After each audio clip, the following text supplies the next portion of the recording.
So, it all started 10 years ago, right in the middle of a busy city street. Everyone started looking up. Some people were even filming with their phones, and honestly, who wouldn't? Up in the clear blue sky, this crazy structure just appeared. It looked like a flipped castle, glowing bright blue. But that wasn't even the end of it. While everyone stared at the giant castle in the sky, weird things called dungeons popped up all across Japan. Out in the fields, farmers were staring at glowing blue pyramids, and in towns, there were even red ones. And due to that phenomenon, people are awakened to mana.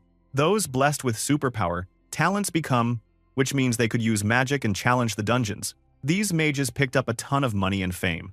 Everyone started to talk about how a mage's talent was all about the color of their mana. Most people could only use one color, but every now and then, there was a freaky, rare type, a dual-color wielder. Now, get this. This tough guy, Kurosaki Kai, was one of those rare guys, blue and red mana, both at once. He looked super cool, glowing with energy. This dude was basically a legend. They called him the Purple King. But this story isn't just about him. In the middle of some dangerous dungeon, Kai was facing down a big, horned demon. He grinned like a maniac, then blasted the monster with a huge purple energy attack. He yelled out his move, Demon's Lance, and chucked this wild, glowing spear at the beast. He totally wrecked the demon and stood there like a boss. Meanwhile, his older brother, our protagonist, Ray, was just watching from the back. Poor guy, he looked super sad and defeated, especially when Kai, with his usual bad attitude, called him incompetent and tossed a red stone at his forehead just to mess with him. With his Purple King title and tremendous level of 89, he feels so much superior to our poor boy. To be honest, Ray was having a rough time. Dude was a total nobody when it came to magic, colorless, which was even rarer than being extra powerful, but the weakest of all. To make it worse, he is just level 1. Still, our guy didn't quit. He worked as a porter for Kai's party, carrying stuff and hoping, maybe one day, he'd awaken some kind of power. So, the whole squad headed deeper into the dungeon. There was Kai, his goons, and Ray, who just wanted to prove himself. They reached a massive door, the boss's room. The stocky guy said it was time for the big fight, and the serious guy thought it was going to be easy. Yeah, right. That won't happen. Inside, the boss showed up. This monster was huge, with long white hair, dark skin, and glowing yellow eyes. They called it Kronos, the god of time and space. The Purple King didn't look worried at all. He just smirked and blasted Kronos with a ton of purple energy, like it was nothing. The boss just blocked the attack like a walk in the park. Then, Kronos got up and launched this insane counterattack. Suddenly, Kai was hit with red energy and died instantly. Our protagonist just stood there, untouched, looking around in pure shock. He couldn't believe it. His super strong brother had died in an instant. Things got worse. The goons panicked, yelling that they were all going to be killed. Kai was dead, and the rest of the team was just trying to run for their lives, but failed. The MC got knocked to the ground too. Kronos finally turned to him and said that he was completely colorless. Ouch. Our poor guy looked around at his bloody, fallen teammates and clenched his fist. He thought about how he hadn't achieved anything yet, but he really didn't want to die here. So, he grabbed a sword and stood up. Even though his hand was shaking, the enemy just grinned and told him he was going to test him. Then, he slashed at our MC with red energy, hurting him badly. But then Kronos went, oops, maybe that was too much, and did this crazy skill called rewind. Suddenly, our boy was healed, like nothing even happened. But that villain wasn't done playing around. Flames exploded everywhere, and the MC was caught in them, screaming in pain. It looked like he was genuinely finished this time, but even as he got thrown around and burned, he held tight to his sword. Our poor boy was losing hope, saying that normal attacks weren't going to work, but maybe, just maybe, the sword the enemy made himself could do something. With nothing left to lose, our dude charged through the fire, screaming, and actually managed to stab Kronos right in the chest. And for a second, he thought he did it. He landed one hit, but this big baddie just did his rewind trick again. The wound healed up like it was nothing, and our MC was left standing there, totally wiped out and feeling like all his effort was useless. He dropped his sword and just stared at the ground, thinking, did it all mean nothing? Was he really going to die like this? Then, something weird happened. A holographic screen appeared in front of him. He saw the words confirming the presence of the god of time and space, and that the seal on the black skill was being released. That made Kronos silent for a moment.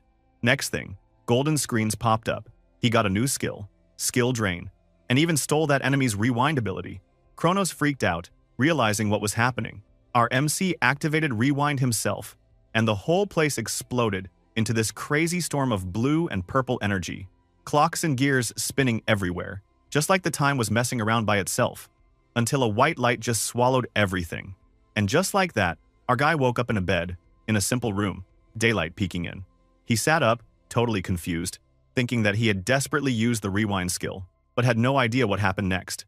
Then he looked in a mirror and, just about lost it, he was back in his younger body. His hair was shorter, and his eyes went wide as he realized he had somehow gone back in time. Dude, if that isn't a reset, I don't know what is. Our protagonist had just been through hell and got a second chance. What the hell was he going to do now? So, our boy Ray, he was shocked out of his mind. He looked outside the window and, dude, get this. The inverted castle was still bright white. That was totally wrong. It was supposed to be pitch black, but now it looked like someone forgot to turn off the lights. Apparently, the castle used to be all white until 7 years ago. After that, it slowly started turning black. And when it went full dark mode, the door that let Kronos out opened up. That was bad news. Then, something clicked in our MC's head. He suddenly remembered how he had stolen the rewind ability from Kronos and used it to send himself back to the past. The guy was basically a time thief. He grabbed his phone super fast because he had to check the date. When he saw the screen, he realized he really did go back 7 years. Now, our hero was crazy curious, so he opened his skill window to check his skills. Surprise! The rewind skill was totally gone, but he still had skill drain. That was enough to make him smile, because for 10 years, all he wanted was to have even one skill, just one. Having skill drain felt like he finally got a win after losing for so long. Right then, his phone beeped with a reminder. Oh, hell. That day was the mage exam, the day he had to show up and try not to look like a total loser. So, the poor guy made his way to the Mage Association HQ. The place was all shiny and new, way different from what he remembered before the rewind.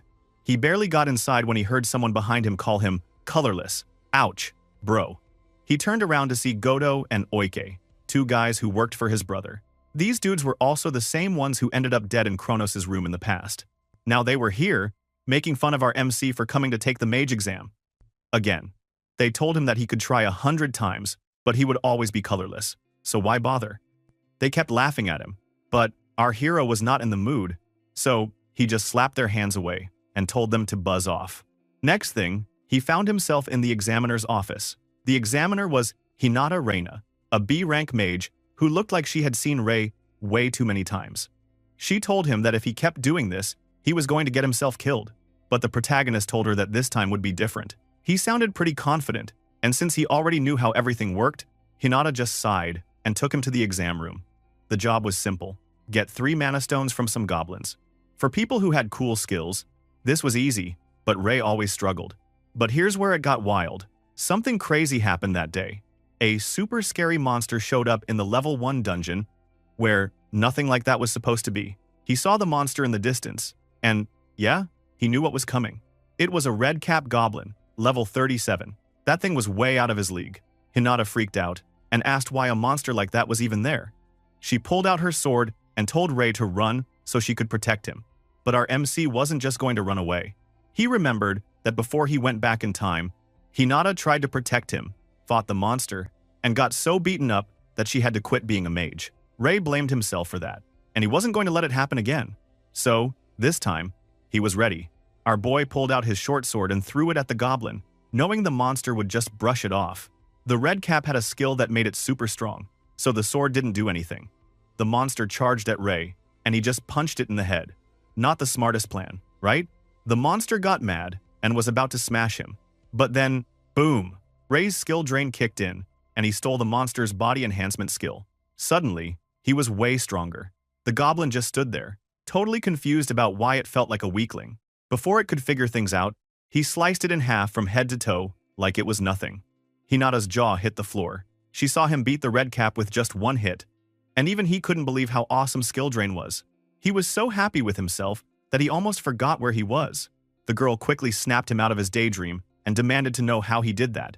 Ray realized he couldn't just say he had a black skill, so he told her it was a coincidence. Yeah, right. Hinata started yelling, saying the exam was supposed to be stopped because a crazy monster had shown up. She told him they had to report it to the HQ. But Ray was worried about his own test and reminded her he still needed 2 more mana stones. Hinata screamed at him, saying he was out of his mind and needed to think about his own safety. But guess what?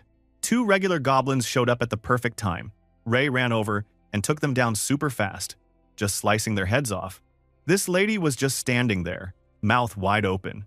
Our boy picked up the mana stones and asked her if he could take them. She was too stunned to even talk, so they just went back to headquarters. Not long after, Hinata came back and gave our hero his mage license. That's right, he was finally a real mage, even if it was just C rank.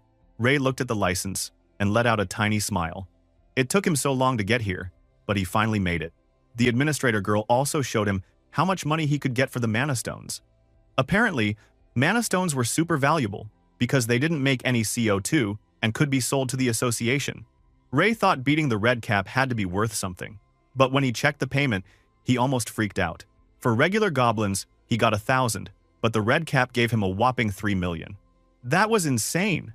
Hinata told him not to lose his mind just because he beat a red cap. He was still in shock since he never knew mages could make that much cash, and she told him there was more money to earn if he wanted it. That got our MC curious, so he started asking Hinata more about the dungeons. Ray was feeling pretty hyped after talking with Hinata. He went straight to a C-rank dungeon that was all his, and man, he could barely believe it. In the past, there was no way he could ever go into a dungeon by himself, but now, with his new power, he was 100% sure he could flip his whole future. But right when he was about to step in, something just yanked him back. He got grabbed by a skill called Mana Hand. He spun around, super annoyed, and of course, it was Godo and Oik. These 2 clowns were holding him down, laughing at him for trying to go solo in a dungeon. They said he was breaking the rules and shouldn't even be allowed in there. Our MC was not having it. He gave them a look and said he was allowed because he passed the mage exam. They straight up said they didn't believe him and figured he was lying again. Godo didn't back off. He walked up and pushed Ray's head down, telling him to prove he really awakened his skill. Mana Hand was basically mana turned into a hand that could squash you if it wanted. Even with that crazy body enhancement skill, our guy realized he actually couldn't break free. But come on, when has our hero ever just given up? He got so mad that he just smashed his head into this jerk's face. Godo totally stumbled back, and in that split second, Ray stole his Mana Hand skill right out from under him. The Mana Hand holding him disappeared, and suddenly, a big blue aura burst out of the protagonist. They looked like they were seeing a ghost. Ray didn't waste a second. He tried out his new Mana Hand and grabbed the bastard with it, squeezing, until Godo admitted that our MC really awakened a skill. Oik was not ready to give him any respect, so he went straight for a fireball attack. But Ray just fired up his enhancement skill and sliced the fireball like it was nothing, leaving that punk in shock. The poor guy barely had a second to think before our hero hit him with a punch that sent him flying across the room. Godo was now freaking out because Ray could also use body enhancement. Oike was on the ground, asking if our boy was a dual-colored mage now. Our hero just told him no, and right then, his drain skill snatched the jerk's fireball skill too. Oike's mouth almost hit the floor. He'd never heard of anyone having 3 colors. Ray decided to show off, blasting a fireball at him and scaring him half to death. He asked if they still wanted to fight, but those 2 just stared at each other, totally spooked, and then ran away as fast as they could. Classic. After they bailed, Ray started thinking that his brother Kai was definitely not going to like this. He used to be his brother's lapdog, but now that he had awakened his skills, Kai would probably come crashing in to crush him. And, dude, that purple boy was already level 50, one of the strongest mages around. But that wasn't the only thing on Ray's mind. He knew a super scary dungeon would open soon, so he needed to level up as much as possible. Level was everything for mages. The higher it got, the more mana and skills you had. So, our MC stepped right into the dungeon, all fired up. He was making his way through when, out of nowhere, a level 38 flame wizard jumped him. This monster had fireballs floating all around, and Ray could barely make one himself. It was a huge difference in power. The wizard tossed all those fireballs at him, and he barely blocked one before he had to jump out of the way. Ray knew if he tried to fight head-on, he'd get smoked. But he also remembered every skill had a weak spot right after you used it. He waited, and as soon as the wizard finished launching those fireballs, he dashed in super fast. The monster was wide open for just 2 seconds, but that was all our boy needed. He nailed the wizard with a punch so hard, it looked like he'd been hit by a truck and stole his fireball skill at the same time. The wizard tried to fight back, but his fire powers were gone. Our hero decided to show him what payback looked like and blasted a bunch of fireballs at him, totally destroying the guy. When the wizard was toast, he got a bunch of notifications. He had leveled up. He realized fighting higher-level monsters gave way more experience. Sure, it was harder, but skill drain made him totally busted. He checked his status and saw he was up to level 12. He set a new goal, hit level 30. After that, he just started tearing through the dungeon, knocking down monsters left and right. Pretty soon, he was up to level 27. But he noticed things were slowing down. Leveling up was getting way tougher now. He knew the only way to keep going was to fight stronger monsters. So, our hero went straight to the deepest part of the dungeon and found the boss room. He was pumped. This was exactly what he needed. He kicked the door open and saw 2 level 30 imps and 1 huge level 45 skull demon waiting for him. The skull demon looked like it was ready to ruin his whole day. Ray got serious real fast. Knowing he needed to steal their skills to win, he charged right at the skull demon. But just as he was about to land a hit, he hit a wall of mana, literally. The demon had a mana barrier, and skill drain wouldn't work. The skull demon wasn't messing around, either. It charged Ray so hard, it almost tore his head off. But he managed to dodge in the nick of time. Our guy knew he was going to have to pull something wild if he wanted to survive this one. So, our hero had to get creative.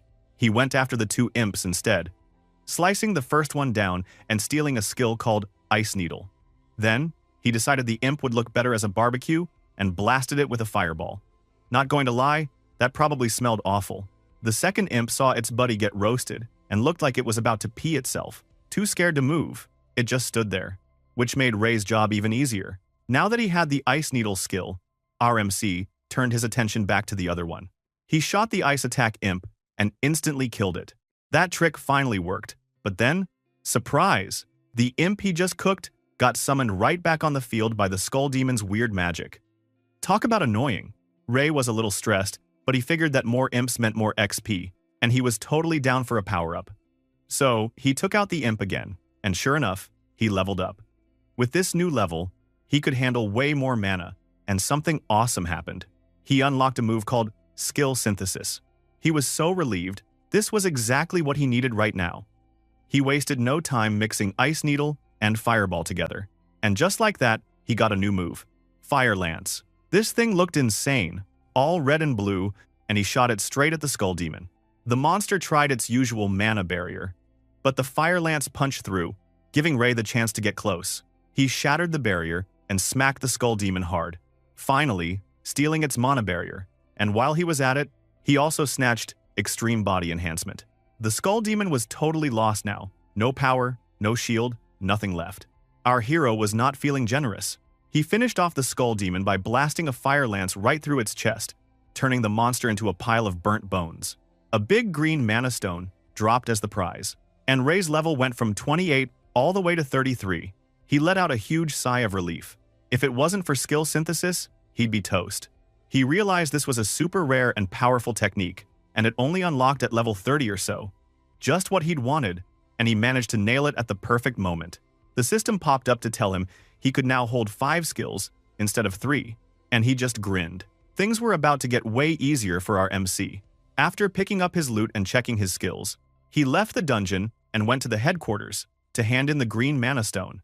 When Hinata saw it, she basically lost her mind. She couldn't believe Ray had beaten a skull demon and reached level 33 inches just one day. Our boy tried to play it off, saying he just got lucky, but she told him nobody does that. She said he could even be a B-rank mage now. That's when the mood totally changed. A voice came from behind, and Ray instantly knew who it was. That scary feeling? Yeah, that was his brother, Kai. The purple guy stormed in, saying there had to be a mistake, because there was no way the protagonist was B-rank. He said Ray was just a nobody, with no talent at all. Hinata jumped in to defend our MC, telling Kai that Ray really did beat the Red Cap and the Skull Demon. His brother totally lost it when he heard that. He went straight at our boy and threw a massive punch. But Ray just smiled and blocked it with his brand new mana barrier, telling Kai he should probably watch out. That move totally shocked this purple boy.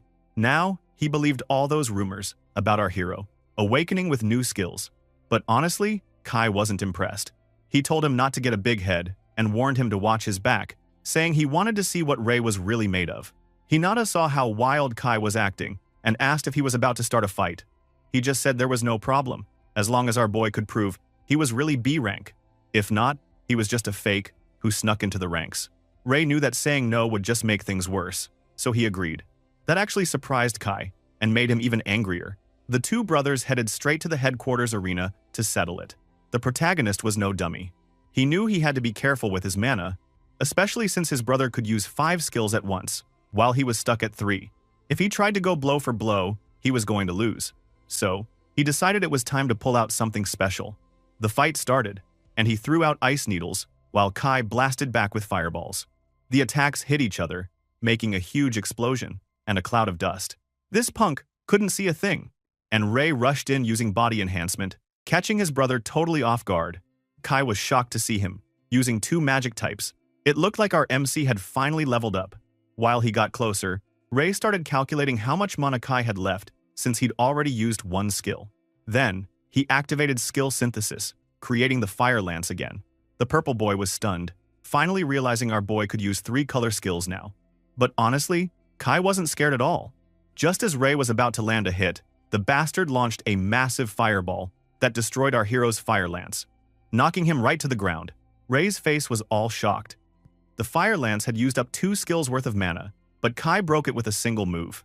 That cocky boy laughed and told the protagonist that even if he had 3 skill colors, he couldn't compare. Kai was just on a whole different level. Damn. Talk about getting roasted. So, our boy was out here fighting for his life, and this jerk was not playing nice. He started blasting deadly fireballs, and Ray had no choice but to run for his life, dodging left and right, like his butt was on fire. While he was running, he managed to create a fire lance and shot it right at Kai. But, come on, the bastard just smashed it with another fireball, like it was nothing. Then, our hero threw up his mana barrier as fast as he could. But nope, that thing popped like a soap bubble. He got sent flying, crashing to the ground again. That had to hurt, bro. Kai started walking over like he owned the place. He told Ray to get on his knees, bow his head, and maybe he would let this whole thing go. He basically wanted him to admit he was garbage compared to the so-called king. But deep down, Ray knew there was no way he could win by just tossing out basic moves. But he wasn't about to roll over and act like a loser. If he did, he'd be stuck under this jerk's shoe forever. So, our MC got up, even though his body was probably begging him not to, and screamed back that he would never bow down to Kai. Well, that made this jerk lose it. He said that maybe Ray needed to die for real. The guy activated Overclock, a skill that burned a ton of mana, but let him control way more magic at once. With Overclock running, he conjured up a ton of fireballs, looking super smug and telling our boy he was about to see what real power looked like. He called it his king's move, a 10-hit combo attack. Ray nearly lost it when he saw what was coming, because this was Kai's ultimate move. But here's the twist, he had actually wanted this. This was what he'd been waiting for. So, he leapt at his ill brother, and Kai laughed, asking if our MC seriously thought he could dodge a mid-air attack. Ray was basically surrounded by fireballs, but he pulled out Mana Hand, which totally surprised Kai. Our hero knew that no matter how strong the purple boy was, cooldowns were real. He dodged the fireballs like a maniac and dashed in close. Kai's powers had just hit cooldown when Ray got to him, so our boy socked him right in the face. The punch was so hard, Kai flew across the arena, and, even better, he managed to steal the overclock skill at the same time. For a second, Ray thought he'd finally won, but the bastard was not done yet. He got up, face all messed up, and screamed that he was going to kill him for real this time. Out of nowhere, Kai unleashed something wild, Demon Lance. The protagonist had no clue. This jerk knew that skill already. It was supposed to be his strongest move ever, so he was freaking out while the lance came zooming at him. The speed was insane, but just in time, Ray jumped out of the way. He realized then that the only reason he'd hit Kai before was that the purple guy had been slacking off. But now, Kai was dead serious, and things were going to get ugly. So now, our hero was stuck running all over the arena like a cockroach, because the power gap was just ridiculous. That punk was blowing up the whole place, and still wasn't tired. Ray tried to hit back with another fire lance, but Demon Lance just destroyed it, and the explosion sent our boy straight into the wall. He let out a scream as he hit, and Kai started mocking him, saying this was why everyone called him the Purple King. Ray couldn't even argue. Demon Lance really was crazy strong, and for a second, he admitted to himself that he was totally outmatched. Once again, Kai stood over Ray, telling him not to get cocky just because he picked up a few skills. Our hero was feeling pretty hopeless, not going to lie. But then, he had a wild idea. If he could figure out the secret to these purple skills, maybe he could flip the game. Before the fight, his skill synthesis only worked with 2 mana colors. But now, with Overclock, he could feel his mana growing like crazy. So, our MC activated Overclock for himself. Kai's jaw practically hit the floor when he saw Ray just casually using that skill, too. Now, our boy had a way bigger mana pool, and skill synthesis was ready to go. He suddenly realized he'd struck gold. A huge grin appeared on his face, while his brother just looked straight up nervous, probably wondering what Ray was plotting. Then, he did something totally wild, something nobody in history had ever pulled off. He started mixing not just 2, but 3 colors together: red, blue, and yellow. He combined them into a new kind of mana, black mana. Kai was so shocked. Everyone always said Ray had no talent for the 3 main colors, but they were totally wrong. Turns out, our hero was a dark mage, and nobody had ever seen that before. With all 3 colors combined, Ray created a new skill: Abyss Flame. This thing looked so dangerous that even this jerk started to freak out. He tried to save himself by launching another Demon Lance and yelled for our boy to stay back. But Ray just threw the Abyss Flame right at it, and the new fireball crushed Demon Lance like it was nothing. With that out of the way, the protagonist charged in, building up another ball of black fire. Kai wasn't giving up, so he summoned the biggest Demon Lance he could. But when they clashed, Black Fireball versus Demon Lance, Ray's attack just ate up the bastard's move, triggered a massive explosion, and left Kai knocked out on the ground. Ray stared in disbelief. He actually did it. He had beaten Kai. Finally. The system notification popped up, letting him know he'd just learned Abyss Flame, all thanks to his new skill synthesis. Our hero had just made history, bro. So, right after that wild fight, Hinata came walking up to our boy, looking like she just saw a ghost. She asked him what kind of skill he had just used, totally shocked by the whole Abyss Flame thing. Ray could tell this was coming. After all, you can't just toss around black fire and expect nobody to notice. But our MC tried to play it cool, acting all smooth and telling her that it seemed to be a black skill. That answer hit Hinata hard. Bro, she could barely believe it, since Ray was the first person ever to pull off a black skill. Talk about breaking records. Our boy then asked if he had to report this new skill to the Mage Association. He said he would really rather keep it secret, just between them. Hinata was surprised by that, and she told him he might be missing out. Ray got curious and wanted to know what kind of opportunity she was talking about. She explained that the top mage in every color always gets called a king. So, since the protagonist had the black skill and nobody else did, he was basically the Black King now. That kind of blew his mind for a second. I mean, being called a king sounds badass, right? But after thinking about it, he told her he wasn't interested right now. He knew deep down he was still too weak. No way he felt like a king yet. Then he remembered Kai was still knocked out cold in the arena. He asked Hinata if his big brother was going to be okay. She told him not to worry so much. His brother was one of the kings, after all. And even though he was hurt badly, he would recover. She said she was going to take him to the medical room anyway, just to be safe. Suddenly, both of their phones buzzed with an emergency alert. When Ray checked, he realized a dungeon had appeared at the western entrance of Ikebukuro Park, and the recommended level for mages was, get this, 70. Hinata looks confused, but our hero was not surprised at all. He had already lived through this madness once before. He knew this was the legendary level, 70 dungeon, and most kings right now were barely at level 50. He remembered how, in the first week, the kings tried to take on the dungeon, but figured out they were way too weak and just gave up. They left the Ikebukuro dungeon alone, not realizing it was about to blow up in their faces. Back then, nobody knew that if a dungeon wasn't conquered fast enough, it would go boom, and monsters would come pouring out. The Ikebukuro dungeon was the first time a dungeon outbreak happened, and it was a total disaster. Monsters flooded the city, tons of people died, and Tokyo almost got wiped out. Just thinking about it ticked Ray off. He promised himself he would not let that nightmare repeat itself. Hinata freaked out when our MC said he was planning to take down the dungeon himself. She tried telling him he was being insane, that the dungeon was super dangerous, and only A-rank mages were allowed in because the level was so high. Plus, the A-rank promotion exam was next week. Ray asked if that was still true, and Hinata said yes. So our boy announced that he would just level up and become A rank by then. This lady, already shocked, had to admit Ray could probably pull it off with his busted skills, but she sounded like there was still a catch. The protagonist caught that right away and asked what her problem was. Hinata explained the real pain. To even qualify for the A rank test, he had to clear a B rank dungeon with a party first. That meant he needed to find at least one other person to team up with and beat a tough dungeon. Of course, our hero had totally forgotten about that rule.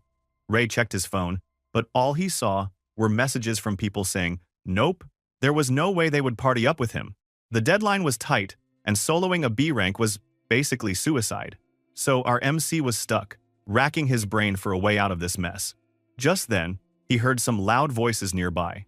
Some mages were roasting their teammate, calling her weak and useless. That hit a nerve for Ray, since he knew exactly how much it sucked to be treated like trash. The girl's name was Aya Ichinos, and her party was not even holding back. They called her dead weight, straight up. Aya tried to defend herself, begging them not to kick her out. Her little sister was in the hospital, and she needed the dungeon rewards to pay the bills. She promised she would do better in the next raid. The party leader told her she'd be watching, and if she messed up again, she was out for good. Aya just nodded, all nervous, and followed them out to the dungeon. Watching this, Ray got worried. He remembered that, in the future, the ponytail girl would become the Scarlet King, a legendary mage. But right now, all she has is bullying from her team. He remembered Aya had a rough path ahead, and at this point in time, she was supposed to get seriously hurt during a boss fight and end up in a coma for years. That made him freeze. Was this the day that tragedy went down? He was not sure, but she was definitely acting strange. Ray decided he was not going to let that happen, no matter what. Our hero was about to step in and change her fate. After that, they went to the dungeon.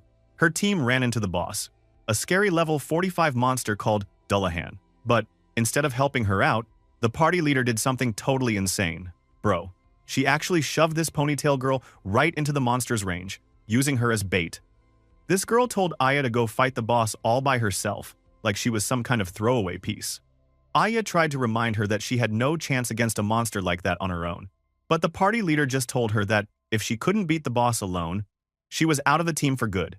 Aya stood there, totally trapped. She looked like she wanted to run, but she believed she had no choice. Everything she did was for her little sister, and she just couldn't risk losing, her only way to help at home. The rest of her party just stood there, smirking and waiting to see her fail. Pretty heartless, if you ask me. So, that fire girl walked up to the boss and threw a fireball at it, hoping for, well, anything. Her fireball actually hit, but the monster didn't even flinch. It just stood there, like nothing happened. She started freaking out when she realized her attack was worthless. Suddenly, the Dullahan jumped at her with its huge sword, ready to smash her flat. The sword slammed into the ground right in front of her, sending out a massive shockwave that shattered the stone and sent poor Aya flying. She crashed to the ground, totally helpless and at the monster's mercy. Bro, that looked rough. And just when it looked like Aya was about to get totally destroyed, Ray showed up out of nowhere. He wasn't messing around either. He used his extreme body enhancement to block the monster's attack, holding back that giant sword with everything he had. This girl couldn't believe it when she saw someone actually save her at the last second. Our hero managed to push the monster back, making it stumble away for a second, and then he quickly turned to check if Aya was okay. She was basically speechless. Meanwhile, Aya's team was ticked off that some random guy just wrecked their dumb plan. They all knew the Dullahan was a nightmare of a monster, but Ray just shoved it like it was nothing. But the Dullahan was not done yet. It stood back up and let out a loud, angry roar that shook the whole room. The protagonist didn't even blink, because he already knew this thing was packing some sort of armor-boosting skill, which meant regular attacks weren't going to work. So, our MC decided it was time to steal that skill. He ran right at the boss, risking everything, just to try and touch it for skill drain. But here's the thing, when he touched the monster, nothing happened. The skill refused to activate, and he had to jump back fast before he got sliced in half. When he ran back to Aya, she nervously asked if he was okay. Ray told her not to worry, because he blocked the attack with his own sword, acting all chill, like he wasn't almost pancake meat 2 seconds ago. That's when our boy figured it out. The Dullahan's armor was the outside part. He had to touch the inside, if he wanted skill drain to work. Right then, the boss slammed its sword into the ground, sending out a giant energy blast. Ray threw up his mana barrier and yelled at Aya to stay behind him. The barrier blocked the attack, but the shockwave was so strong, it sent the other flying like paper dolls. Only the party leader was still on her feet, and she was so mad she shot an ice lance at the monster. But the Dullahan just blocked that too, and then smacked her right into a wall. So, the ice lance was garbage against this thing. Ray realized he needed something way stronger, something that could burn through the armor. He pulled out his trump card, Abyss Flame. Aya's jaw nearly hit the floor when she saw him charging up a black fireball. He chucked the black flame right at the Dullahan, just as the boss fired another energy wave at him. The two attacks met in the middle, but Ray's Abyss Flame was way too strong. It ripped through the monster's energy and slammed right into it. The black fire roasted the monster so hard that its armor and everything else just burned away. And then, the Dullahan crumbled to dust.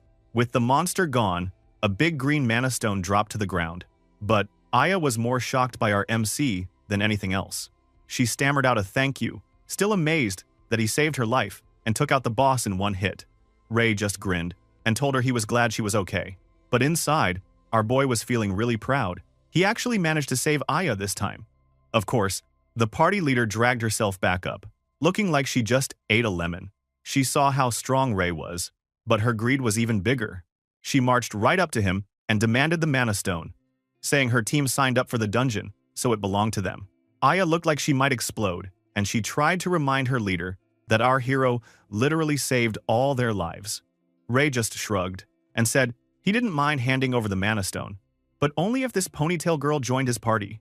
That move shocked everyone, even Aya. The protagonist turned to Aya and told her it was her choice. He wasn't forcing her. The party leader started laughing like a maniac, saying she loved the deal and that the girl was totally free to go. She asked Aya if she was in, and Aya answered right away, saying she was now Ray's problem. The party leader grabbed the mana stone and strutted off, talking about how she got a sweet deal, trading away a useless party member. But what she didn't know, and what our boy definitely did, was that Aya was the real deal. She just hadn't found her moment yet. After the losers from Aya's old party finally took their mana stone and left, Aya turned to Ray and thanked him again for saving her. She was still a little awkward about it, like she didn't know how to act around a real hero. Our MC apologized for making her leave her party so suddenly. But honestly, our girl didn't seem to care. She told him she was probably just going to slow him down anyway. Poor Aya. Seriously. But our boy was not having any of that. He told her there was nothing to worry about and said she'd get stronger. Way stronger than the people who just ditched her. Aya's eyes went wide. She clearly didn't believe it, because she'd never imagined herself as someone with real power. Then he told her he had overheard her talking with her old party back at headquarters, but he swore it was by accident. Because of what he heard, Ray said he wanted to be her support, and he meant it. Aya looked so relieved, like someone had just lifted a mountain off her shoulders, and she told him she was happy to be in his care. Ray grinned, thinking he'd just hit the jackpot. Can you blame him? The next day, they geared up to enter a B-rank dungeon together. Aya asked if clearing this dungeon would let them take the A-rank exam, and the protagonist said it would. But he also dropped a little hint. He said there was something inside the dungeon that could help her get way stronger. Aya started getting hyped, thinking about how being strong would help her make more money for her sister's medical bills. The poor girl was almost bouncing with excitement. She was finally ready to take on the dungeon for real. They stepped into this crystal cave dungeon, and, right away, they ran into a bunch of black wolves.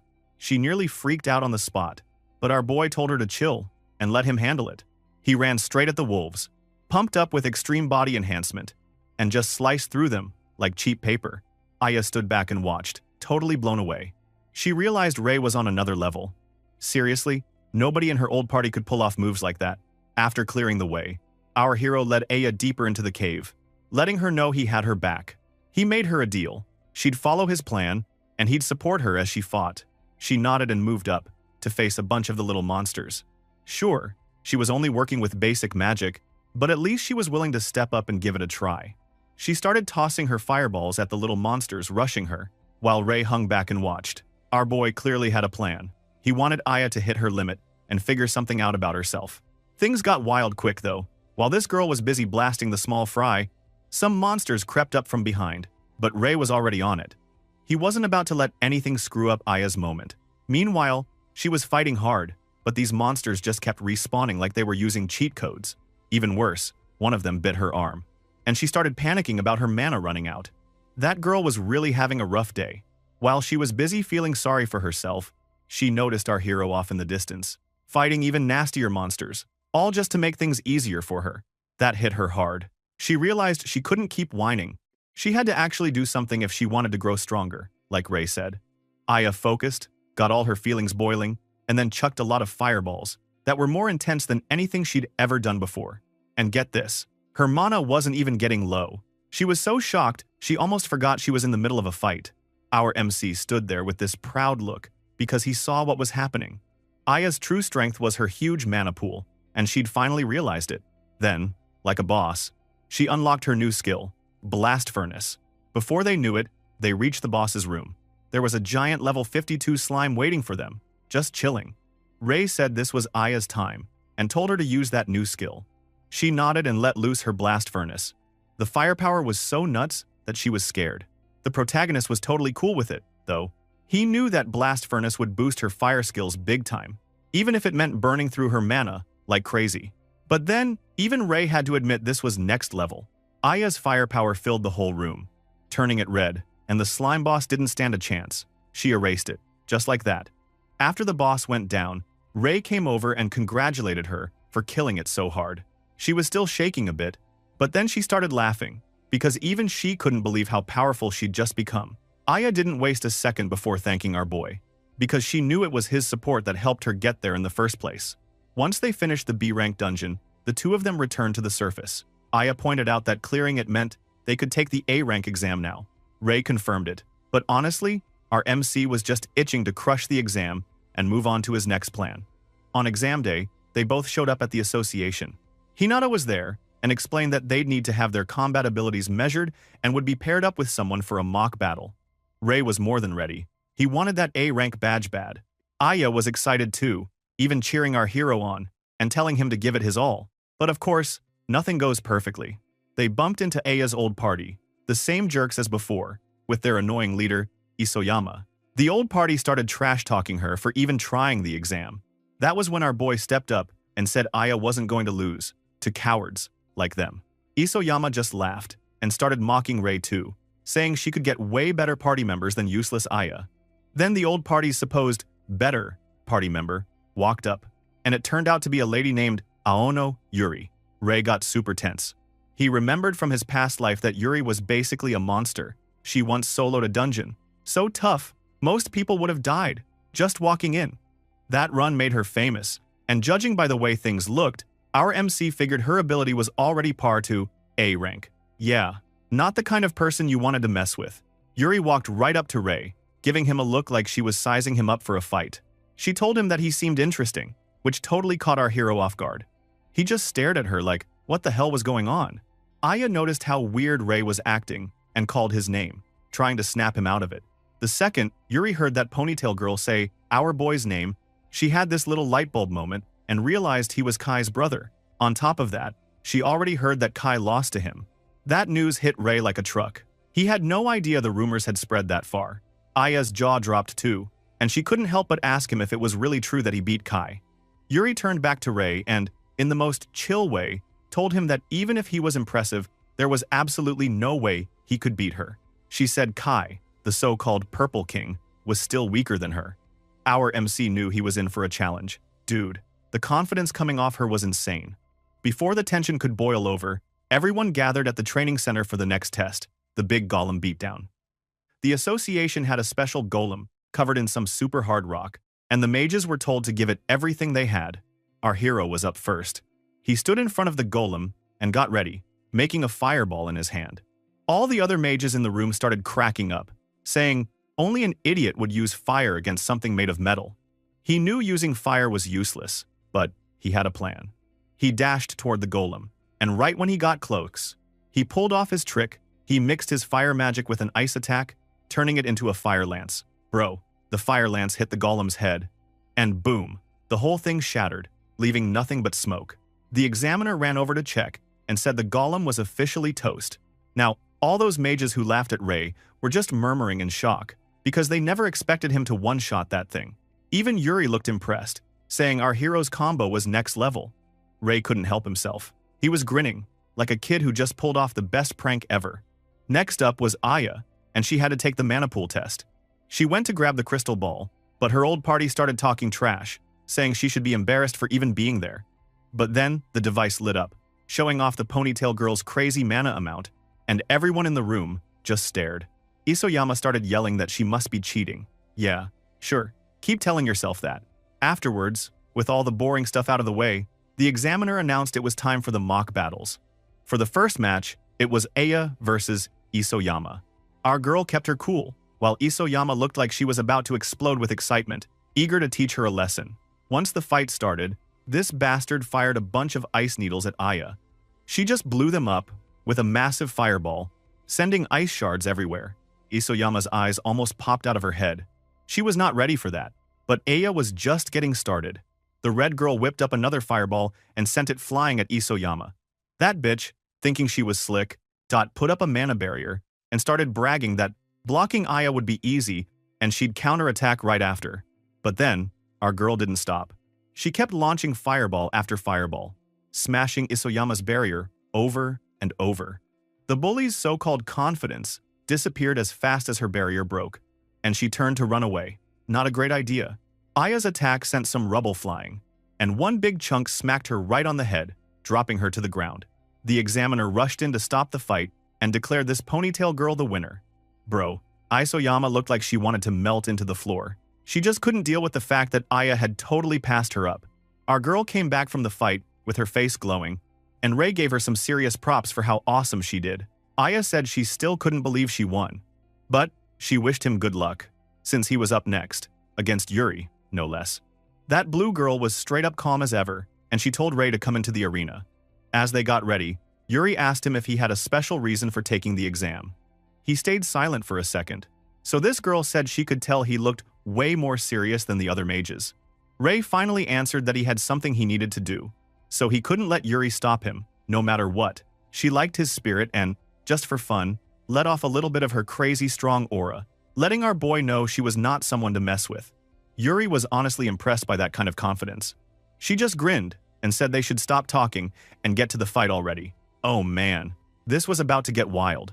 Yuri was the first to start things off, and she really didn't hold back. She sent a bunch of mana blades flying at our hero.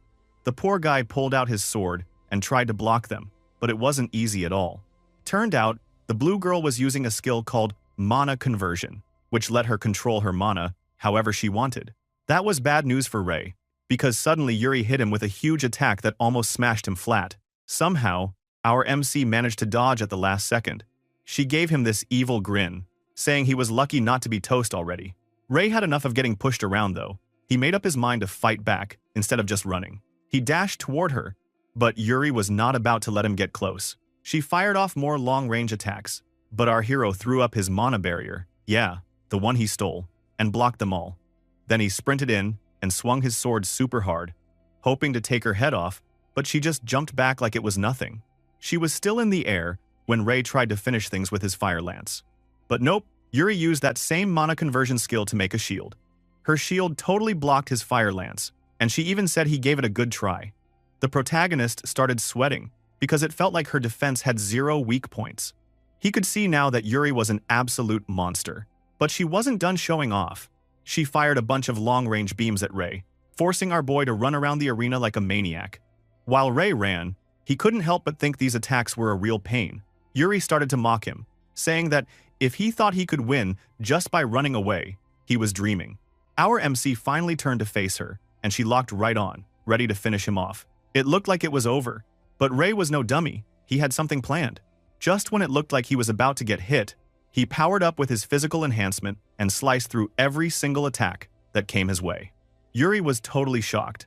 Of course, she still wasn't out of tricks. The blue girl admitted this was the first time she'd seen anyone handle 3 colors at once. But then she dropped a bomb and told him that she, too, could use body enhancement. She activated it, and then, get this, summoned a huge scythe with her main skill. Suddenly, she disappeared right in front of Ray's eyes, and before he knew it, she was behind him.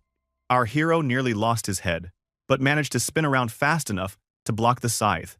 The attack threw him backward, and with Yuri moving so fast, Ray found himself on the defensive again, just trying not to get owned. Our protagonist was freaking out a bit inside. He couldn't believe how crazy strong this girl was, so he decided to take a risk. He let Yuri get close and then grabbed her hand. She just laughed at him, saying there was nothing he could do with that. But then she realized something was totally wrong. Her power was draining out of her. Ray had just stolen her body enhancement skill right from under her nose. She stumbled back, feeling her strength leave her, and Ray saw his chance. He landed a massive blow straight to her chest. Yuri coughed up in pain and hit the ground, unable to believe our boy had been hiding so much power. With that poor girl down and unable to fight, the match was over. Ray was declared the winner. Later on, Yuri woke up in the hospital, and who did she see? Ray and Aya are standing right by her bed. The two were super happy she was okay again. The blue girl admitted, kind of surprised, that she totally lost the fight and had not expected our hero to be so strong. She asked why he came to visit. Looking pretty humble, Ray bowed his head and asked if Yuri would mind joining his party. That was a shocker for her, but he explained that after their fight, she'd also gotten promoted to A rank, and he thought they needed her if they wanted to conquer any tough dungeons. Ray was still making his case when she just started laughing, calling him a really interesting guy. She didn't drag it out and told him she was cool, following his lead. Our boy was pumped, and they shook hands to make it official. Suddenly, the ground started shaking like crazy. Ray freaked out, wondering what the hell was going on. He didn't know it, but way underground, Kronos was trying to break free from his prison and needed just a bit more power to do it. When the shaking finally stopped, our protagonist remembered how, in his last life, earthquakes like this always happened before the Ikebukuro dungeon collapsed. He realized they were almost out of time before the dungeon break. Even if it was the hardest dungeon around, he knew they didn't really have a choice anymore. Ray told the girls his plan. He wanted them all to conquer the dungeon together. Aya and Yuri were both shocked because this dungeon was infamous for being the most difficult in the area. That bold girl asked if he was saying they had to do it because of the earthquake. Ray admitted he had a really bad feeling. Plus, there were already weird monster reports. He figured it was a sign of something even worse coming. Yuri didn't really care about the details. She said she'd go wherever our boy wanted. Seeing this blue girl agree, Aya promised she was with them, too. Ray was honestly relieved and thanked them for having his back. The next day, the protagonist and his party turned in their request to tackle the Ikebukuro dungeon to Hinata. The request got approved, and they headed straight for the dungeon entrance. Being the nutcase she was, Yuri was actually excited to fight in such a dangerous place. Aya said it would be better if they had more people, but Ray told her it was impossible, since the association only had so many A-rank mages to use. He said it would be nice if they had someone called Oikawa, supposedly one of the best in Japan, before everything went wrong. But deep down, he was worried that if the dungeon broke, Kronos would return, and he was determined to stop that from happening. Right before they went in, the girls told him to stop with the formal stuff and just call them by their first names. Not wanting to waste time, Rhea agreed, and with that, the insane trio stepped into the dungeon, ready for whatever madness waited for them inside. Bro, the second these three maniacs stepped into the Ikebukuro dungeon, they ran right into a level 71 Skull Demon. Our boy could hardly believe his eyes. This thing was supposed to be a boss back in easier dungeons, but now it was just chilling at the entrance like a doorman. Seriously, what the hell was going on in here? But instead of panicking, the squad just went for it. The Skull Demon threw up a mana barrier right away, thinking it was safe. Ray figured out that breaking the barrier was their first job, so he fired off a fire lance at it. Too bad, his fire lance barely scratched the thing. Lucky for him, Aya and Yuri jumped in and hit the barrier at the same time, blasting it with everything they had. With their perfect timing, the barrier dropped, and our boy didn't waste a second. He sprinted straight for the demon and sliced it clean in half. Easy work for this team. The Skull Demon dropped a big, green mana stone, which Ray happily picked up, making sure to tell the girls they crushed that timing. Now, after all the fighting, Yuri finally decided to ask the big question she'd been holding in. How on earth was Ray able to use so many skills? Our MC paused, then admitted he had something called skill drain. The girls looked at him, totally lost.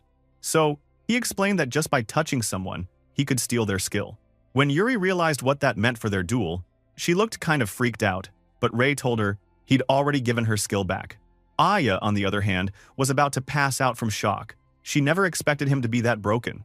But, after thinking it through, she realized this was why Ray wanted them to take on the dungeon. And she figured as long as he was around, they'd be safe. Still, Aya promised herself that she wasn't going to drag the team down. With everyone ready, the trio headed deeper inside. After a bunch of fights, they almost arrived at the boss's room. Aya pointed out that the ground was shaking even harder now, and she asked if they were really ready to face whatever was waiting. Ray told her that everyone had leveled up a bunch on the way here, so he was sure they could pull it off. Aya thought about it and agreed. She said she was going to prove she belonged in this team. But then, out of nowhere, something grabbed Aya from behind before anyone could blink. They spun around and saw this absolute nightmare. A level 89 Grim Reaper. That thing was supposed to be the boss, but it was already outside the boss's room, making Ray's blood run cold. Our poor guy started freaking out, thinking nothing here was making sense, but he knew they were in serious trouble. Still, there was no time for panic. He told Yuri it looked bad, but they had to save Aya fast. He yelled to that ponytail girl, asking if she was okay. She managed to shout back that she was fine. She'd thrown up a mana barrier right before the Grim Reaper could crush her. But Ray was sweating, since, even with Aya's huge mana pool, there was a limit to how long she could hold out. If he used Abyss Flame, he could hit the boss, but he'd also torch our girl, so that was a no-go. The only play was to somehow get her out without frying everybody. Ree turned to Yuri and said he'd try to get the boss's attention, then told her to save Aya while he distracted it. With the plan set, they charged in. Our hero put himself right in the monster's face and almost got flattened by a tentacle. He dodged just in time, but the tentacle smashed the floor like it was nothing. At this point, he figured if he took a direct hit, he'd be toast. Right when he thought he was safe, another tentacle shot at him from behind. Aya totally lost it, screaming Ray's name, thinking he was done for. But our MC barely managed to use Mana Hand to escape. And man, he was sweating buckets. Meanwhile, Yuri made her move. She got close to the Grim Reaper and swung her mana scythe, aiming for a weak spot, but her attack just bounced off, doing nothing. That's when they both realized this boss had some kind of buff skill, making it super tough. She had to fall back fast before she got squished. Ray checked if Yuri was okay, and she said she was holding up. But both of them agreed something was off. Tentacle monsters were supposed to have weak defense. This was the first time our boy had seen one tank a hit like that. Plus, it was super weird that the boss was outside its room. But right now, they were too busy dotting sort his rage tentacles to care about the why. Turns out, Kronos was making things extra nasty behind the scenes, but our team had no clue. Stuck inside her barrier, Aya started blaming herself. She thought everything was her fault for being too passive and always counting on Ray. While our hero and Yuri were running on fumes, pretty much out of mana, thanks to all the earlier fights, the red girl was desperately searching her brain for a way to help. Just when Ray was starting to lose hope, he suddenly remembered something and yelled at Aya to use her mana fusion. She was so shocked she almost forgot to breathe. And even Yuri thought that was a dumb idea. Mana fusion was supposed to be useless and burn through crazy amounts of mana. Our protagonist got it. People used to think the skill sucked in his last life too. But he also knew that a certain genius mage had figured out how to make it work. The funny part? That genius was Aya herself. Only, she hadn't done it yet in this timeline. She was feeling shaky since she'd never used mana fusion for real before. But, seeing Ray trust her, she decided she was ready to give it a shot. So, right away, Aya fired off her mana fusion skill at Ray and Yuri, just like they planned. At first, that blue girl was confused, but then she noticed her mana bar was actually filling up instead of emptying. She figured out something crazy was happening. But our boy just grinned because he already knew the secret. Mana fusion worked by sharing the user's mana with the party. But only people with a giant mana pool could even use it right. The girl started getting super excited when she realized she was helping. But then it hit her. Her mana sharing was too weak. Turns out, that was because her mana barrier was blocking the flow. She realized what she had to do. So she dropped her barrier, even though that meant the monster could grab her again. The instant her shield dropped, the Grim Reaper snatched her up, but this time, she pumped all her remaining mana straight to them. She barely managed to tell them that it was up to them now, sounding totally wiped out. Aya's sacrifice totally fired the other two up. They both got this look in their eyes like they weren't about to let their teammate down. With their mana restored, they charged the Grim Reaper like maniacs, slashing through tentacles left and right with their boosted enhancement skills. Ray shouted at Yuri to keep the pressure going so they could get to her. Just as Ray was getting close, the monster switched it up, dragging Aya out of reach again. He figured out right away that they weren't getting anywhere like this. But that blue girl wasn't ready to quit. She told him she'd make a path for him no matter what.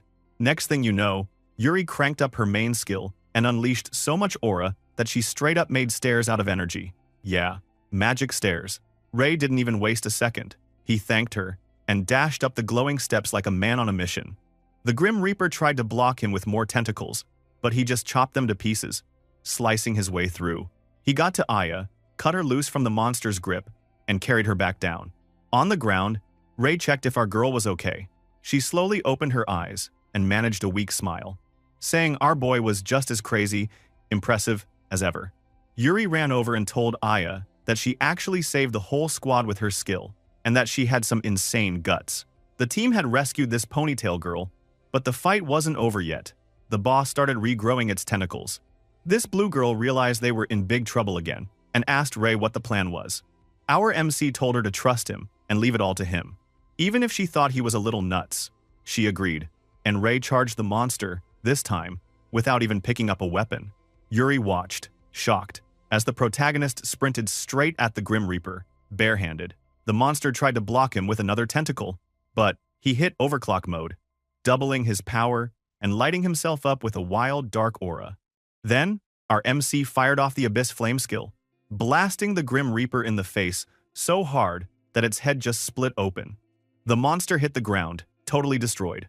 Kronos, the big, bad, evil boss, pulling strings from the shadows, was watching and could not believe his monster just got wrecked. But even after all that, Kronos was not about to let Ray and his squad stroll out of there, alive. While everyone was catching their breath and thinking it was finally over, this freaky black goo started leaking from the dead boss and shot straight at Aya. It almost stabbed her right through, but our hero yanked her out of the way, just in time. Ray took one look at the stuff and realized it was getting stronger. So, he yelled for everyone to run for the exit. The whole crew took off, hoping they could outrun whatever this sludge was. He was sweating it, hoping they'd make it out, since they'd already stopped the dungeon from collapsing.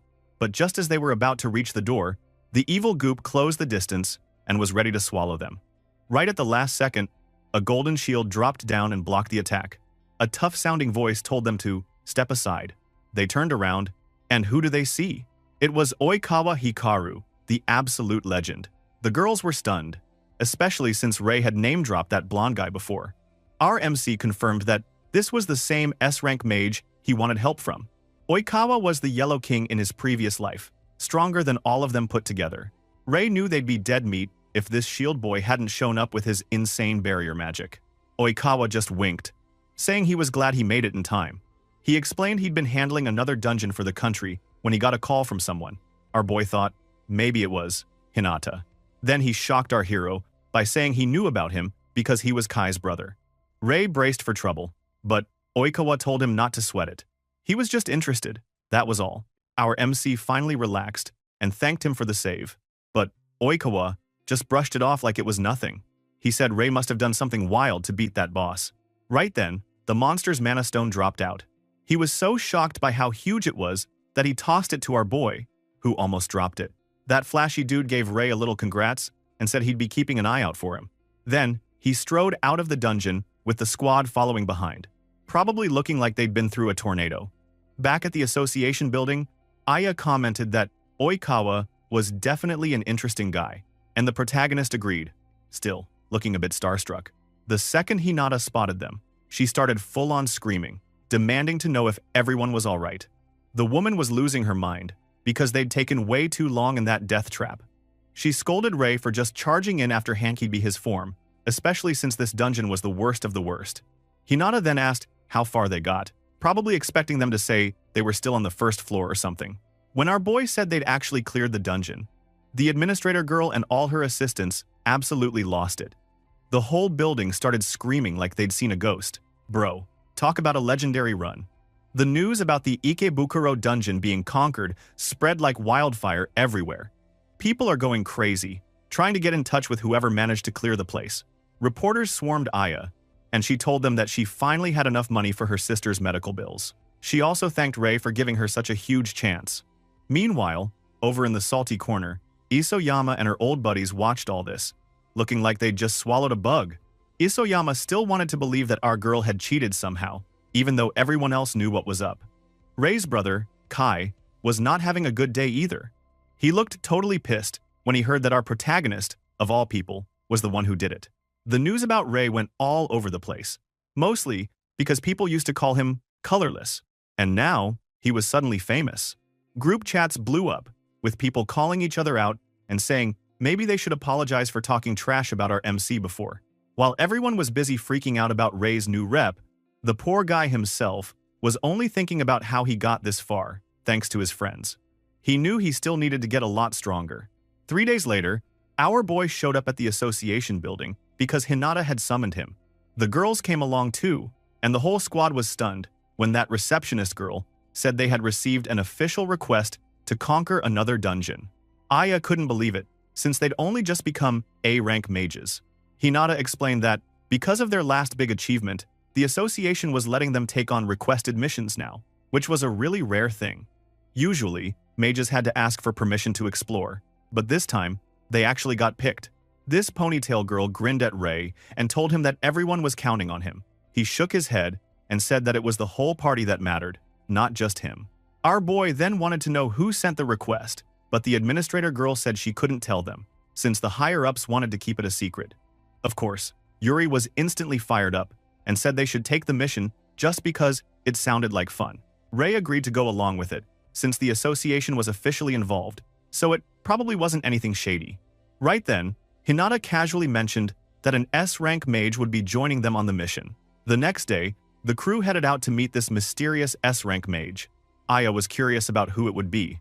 And then, boom, they ran right into Oikawa. She's jaw basically hit the floor, and Ray was just as surprised. As they stepped into the dungeon together, our hero admitted he never would have guessed that the blonde guy would be their escort. Oikawa just grinned and said he already knew about the job, but he wanted to keep it a surprise. He also told them that he was kind of excited for this mission, since the whole world was watching.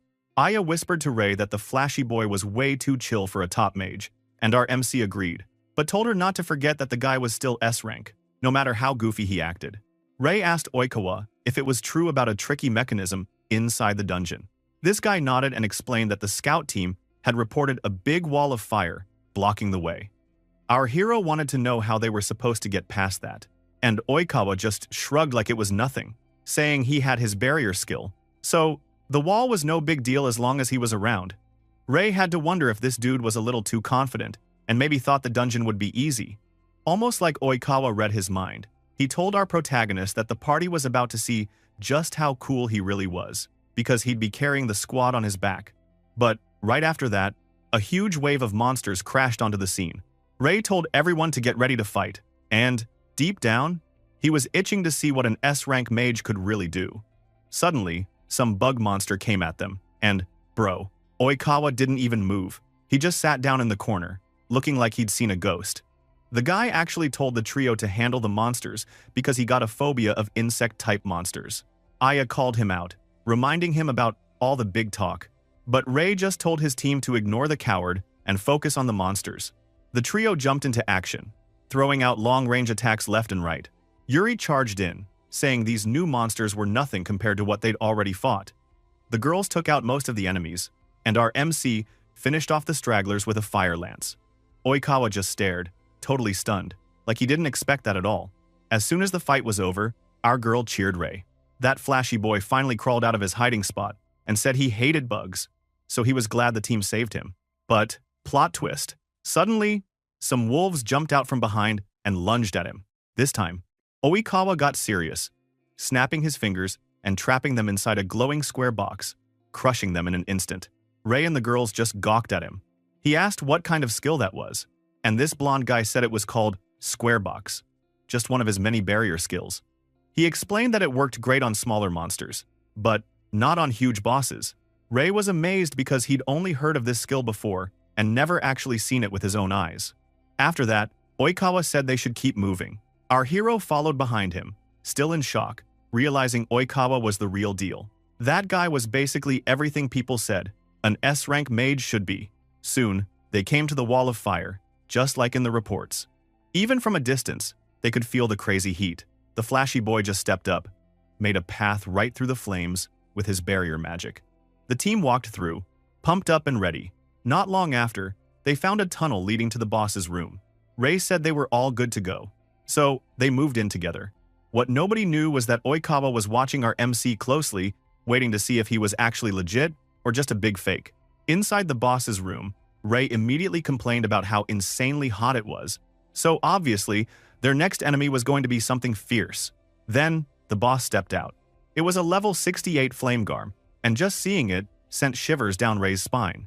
Our hero was in for another wild fight, and honestly, I don't blame him for feeling nervous.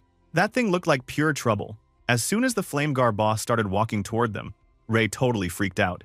He told his team to put up their mana barriers right away. But Oikawa just grinned and said there was no need for that. The monster didn't waste any time. It blasted them with a huge wave of fire breath. But bro, the shield boy just blocked the whole thing with his barrier magic like it was no big deal. Our boy, honestly, could not believe what he was seeing. And Oikawa just told him to leave defense to him and focus on attacking instead.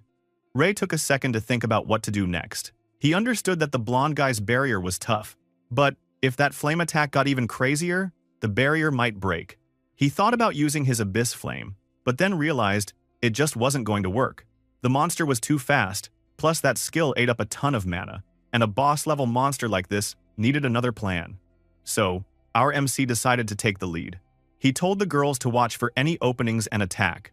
With body enhancement turned on, he jumped right at the monster, pretending he was going straight for its face. Instead, he juked the boss and landed a solid hit from behind. They had his back, sending their own attacks at the boss. But the Flamegarm kept moving fast, proving that this fight wasn't going to be easy. The poor guy was already sweating buckets from the insane heat, and he knew if the fight dragged on, they would be toast. Literally. Oikawa just waited in the back, eyes locked on Ray, clearly curious what our boy would do next. Now that things were getting rough, Ray came up with a plan fast. He told Yuri and Aya to focus their attacks on the monster's feet, not its body. The girls were all for it, quickly started blasting the Flamegarm's legs. Aya even hit it with her stone bullet skill, which forced the boss to jump around like crazy to dodge. But our hero knew the truth. Once the thing was in the air, it could never dodge a real attack. He leaped after it, ice coating his sword, and for a second, even Oikawa was blown away by the move. With the Flamegarm stuck in the air, our hero landed a perfect critical hit, sending the monster smashing to the ground. Total victory. The girls rushed over, all excited and happy for him. But Ray told them it was thanks to their teamwork that they pulled it off. That flashy boy nodded, clearly impressed, and said in his mind that he was exactly as awesome as the report said. Still, Oikawa could tell our boy was hiding some of his real power. Ray suggested they go back to the association and give their report, but this blonde guy stopped him. Suddenly, Oikawa pulled out his square box and said he wanted to test him. He told Ray that the box could be used to capture monsters, but it was also great for training. He came clean, saying he wanted to see our hero's true power, so he wanted Ray to fight whatever monster was inside the box. Oikawa promised he would reseal the monster if things got out of hand, but our protagonist would have to let him know if that happened. At this point, our boy finally understood why the blonde dude was tagging along. He didn't know what the S-rank mage really wanted, but a shot at more battle experience? There was no way Ray was going to turn that down. He agreed to the test, and Oikawa popped open the square box. And then, dude, it was nightmare fuel. A terrifying black shadow oozed out of the box, changing shape like some horror movie monster. Oikawa was totally hyped to see what it would become. The shadow took on the form of our MC's greatest fear, Kronos. That's right, the actual Kronos, walking right out of the box. This flashy boy couldn't believe his eyes. Aya and Yuri were totally lost, wondering why the shadow monster suddenly looked like a person. But just by looking at it, they could tell this was no normal monster. Oikawa quietly wondered to himself if Ray had fought something like this before. Meanwhile, our MC was feeling the pressure for real. Even though this wasn't the real Kronos, he could still feel that insane aura coming off the thing. But he knew he had to get it together, so he forced himself forward, aiming to land the first hit. Kronos calmly pulled out a long red sword and blocked Ray's attack like it was nothing. Instead of feeling scared, our hero actually got pumped up by the challenge. Before Kronos could strike back, Ray dodged and leapt away. Suddenly, he saw Kronos preparing to attack him. At the last second, Ray jumped out of the way, and the ground right behind him exploded from some invisible shockwave attack. The whole squad was stunned. They hadn't even seen the enemy move. Oikawa was amazed that our hero managed to dodge, but what nobody else knew was that Ray only pulled that off because he had fought Kronos before his time rewind. The protagonist quickly created an ice spear and charged at the villain, but when he got close, he saw Kronos smiling right at him. That threw Ray off for half a second. A big mistake. That big baddie countered him so hard he went flying. Aya screamed, thinking it was over, but our boy took the attack and got back up. Yeah, that looked painful, but Ray still wasn't out yet. Man, our boy was starting to sweat bullets. He totally didn't expect Kronos to just brush off his last attack like it was nothing. Aya noticed how ugly things were getting and told Oikawa that this was going way too far. The flashy boy agreed, finally ready to end it, and reached out to pull the shadow back into his magic box. But then, surprise, nothing happened. Oikawa tried again, and his face changed. Bro, when even he looks scared, you know it's bad. And the shadow just wouldn't listen. That's when everyone realized something was super wrong. This guy was actually nervous, saying, "The box never acted up like this before." Yuri and Aya decided to stop waiting around. They rushed in, going full attack mode, before Ray could even shout at them to stop. Both of them launched their best skills, but Kronos just smirked and swatted their attacks away like they were flies. The next thing you knew, a huge counterattack hit them, blasting the girls back so hard they crashed into the ground, shaking the whole place. Poor boy could only stare in shock, praying his friends weren't done for. Oikawa apologized, looking more serious than ever. He promised Ray he'd fix this mess and threw up his barrier magic to trap the enemy. But, dude, the moment the flashy boy finished his spell, Kronos gave that evil smile and just shattered the barrier like it was made of glass. Now, both of them were really freaking out. If even an S-rank barrier got destroyed that easily, they were in deep trouble. The guy didn't even try to hide it, telling Ray they might all get wiped if this kept up. But our MC has been in tough spots before. He took a breath and started thinking. He noticed that the fake Kronos wasn't just strong, it was copying everything about the real Kronos, even the crazy skills. Ray realized the monster must be using some weird copy ability, taking on all the powers from our boy's memories. That's when the solution hit him, and he told Oikawa to back off for a second. Ray remembered how, in his past life, he just kept running from the villain and never fought back. He decided he wasn't about to make the same mistake again.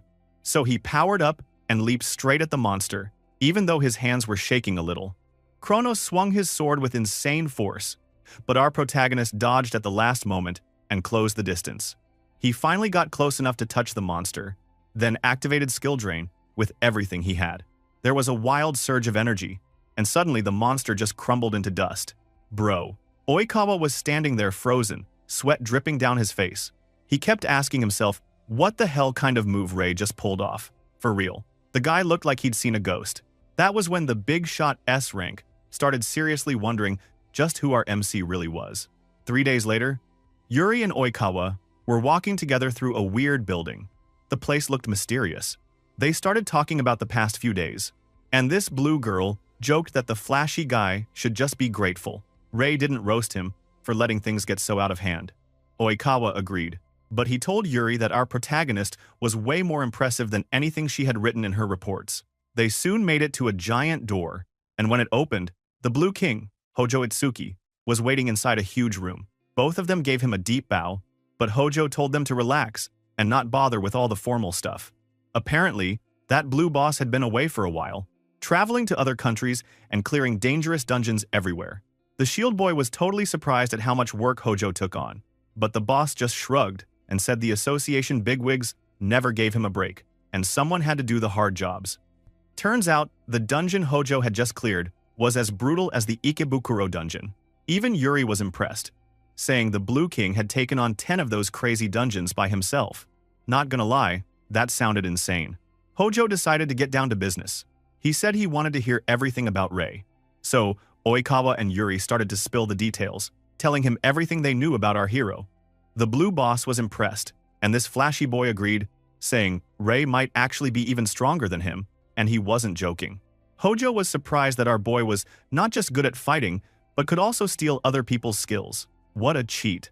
What Hojo and Oikawa didn't realize was that Yuri was holding back a few more secrets about Ray. She knew if she told them everything, their brains would probably explode. This big boss admitted that the protagonist was definitely worth keeping an eye on, and before the meeting ended, he asked them for a favor.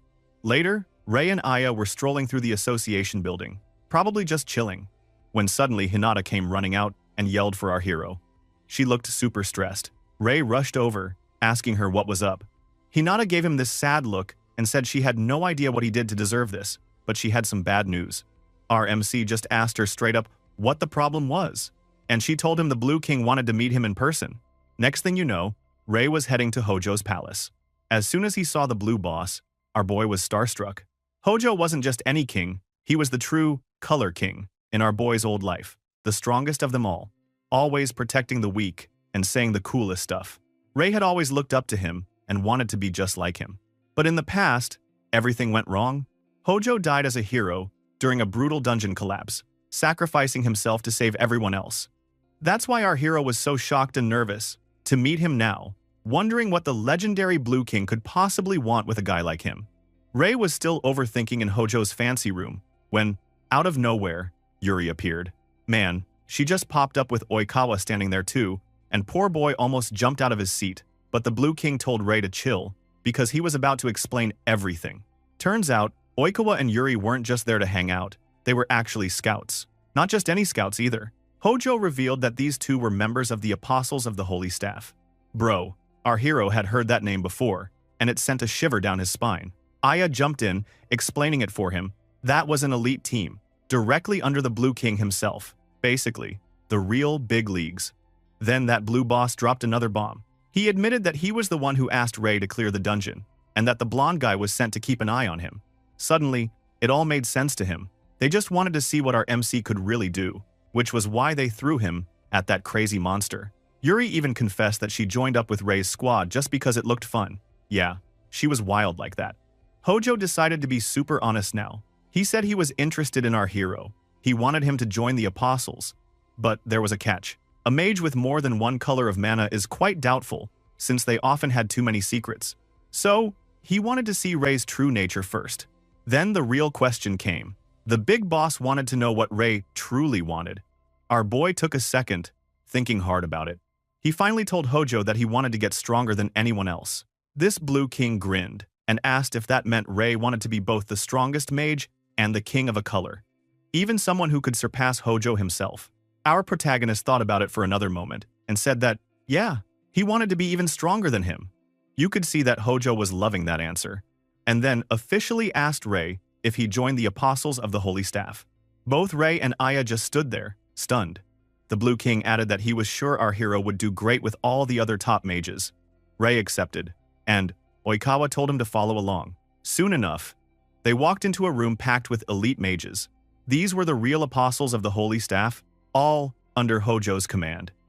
The first guy to speak was Kurahashi. He started whining about how our MC looked way too young for this squad. The others had to remind Kurahashi that he was basically Ray's age too. He just acted dramatic when he got excited. Then, Oikawa told our boy to sit down, so he could explain Hojo's new mission to everyone. Here it was. They had to clear not one, but 2 high-level dungeons, both rated for people over level 65. So the squad was splitting up.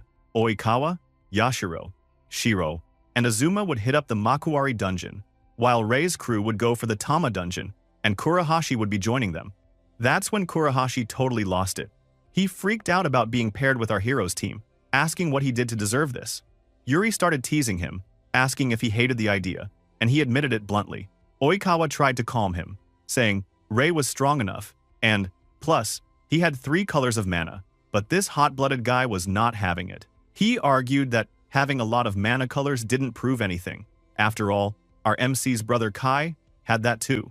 Ray almost choked when he heard his brother's name come up. Kurahashi explained that Kai was also a member of the Apostles, called the Purple King, but to the real squad, he was nothing special. Our boy remembered Yuri had said almost the same thing before. Oof, Kai's reputation had really dropped. This nosy boy just kept running his mouth, saying again that having multiple colors didn't mean Ray was strong. He even accused Oikawa of carrying Ray through the Ikebukuro dungeon, pretty much calling our MC a weakling. That was it, Aya snapped. She yelled that Kurahashi was dead wrong, and that he had no right to judge Ray until he fought beside him and saw his power firsthand. The ponytail girl's outburst seemed to finally get through to the hot-blooded boy, who agreed to join our hero's team for the dungeon. With everyone on board, the blonde guy said nothing would change. The plan was set. He told Kurahashi he'd get to see Rei's magic himself. The nosy boy just grumbled that Oikawa was hyping Rei up way too much. But whatever. Our MC knew this was his real test. He needed strong allies, especially when he'd have to face Kronos again. Even if Kurahashi's trash talk was annoying, he still needed him. Soon enough, they reached the Tama dungeon. It didn't even take a minute for a horde of monsters to show up. Rei tried to give the team some quick orders, telling everyone they needed to work together. But that Kurahashi just cut him off, complaining that teamwork was a pain. Then, without waiting, the guy charged in, throwing a punch so strong it made the ground explode. Aya almost got knocked off her feet by the shockwave. In one move, Kurahashi wiped out all the monsters, then turned back to the protagonist, smirking that there was no way he could copy that. Next thing you knew, the nosy boy dashed deeper into the dungeon, calling out that he was going to solo the whole thing. Rei just grinned at the girls, letting them know there was no way he was going to lose to that guy. Then, with a fire in his eyes, our hero sprinted after Kurahashi, ready to show everyone what he was really made of. Right from the start, Rei was going wild, smashing a bunch of monsters at once. Kurahashi, that cocky teammate, actually told our hero his move was getting a little better. Not exactly a big compliment, but Rei just thanked him and kept going, totally focused on the fight. Meanwhile, Aya was off to the side, complaining that everything was turning into a huge mess. Yuri just grinned and said she should be proud, because our MC was actually keeping up with Kurahashi. She explained that the guy was a monster on the battlefield, since he could use his mana again and again over a wide area. That was why Kurahashi was famous, for wiping out mobs of enemies, and no one had slain more monsters than him. Even with all that, Rei was still keeping up.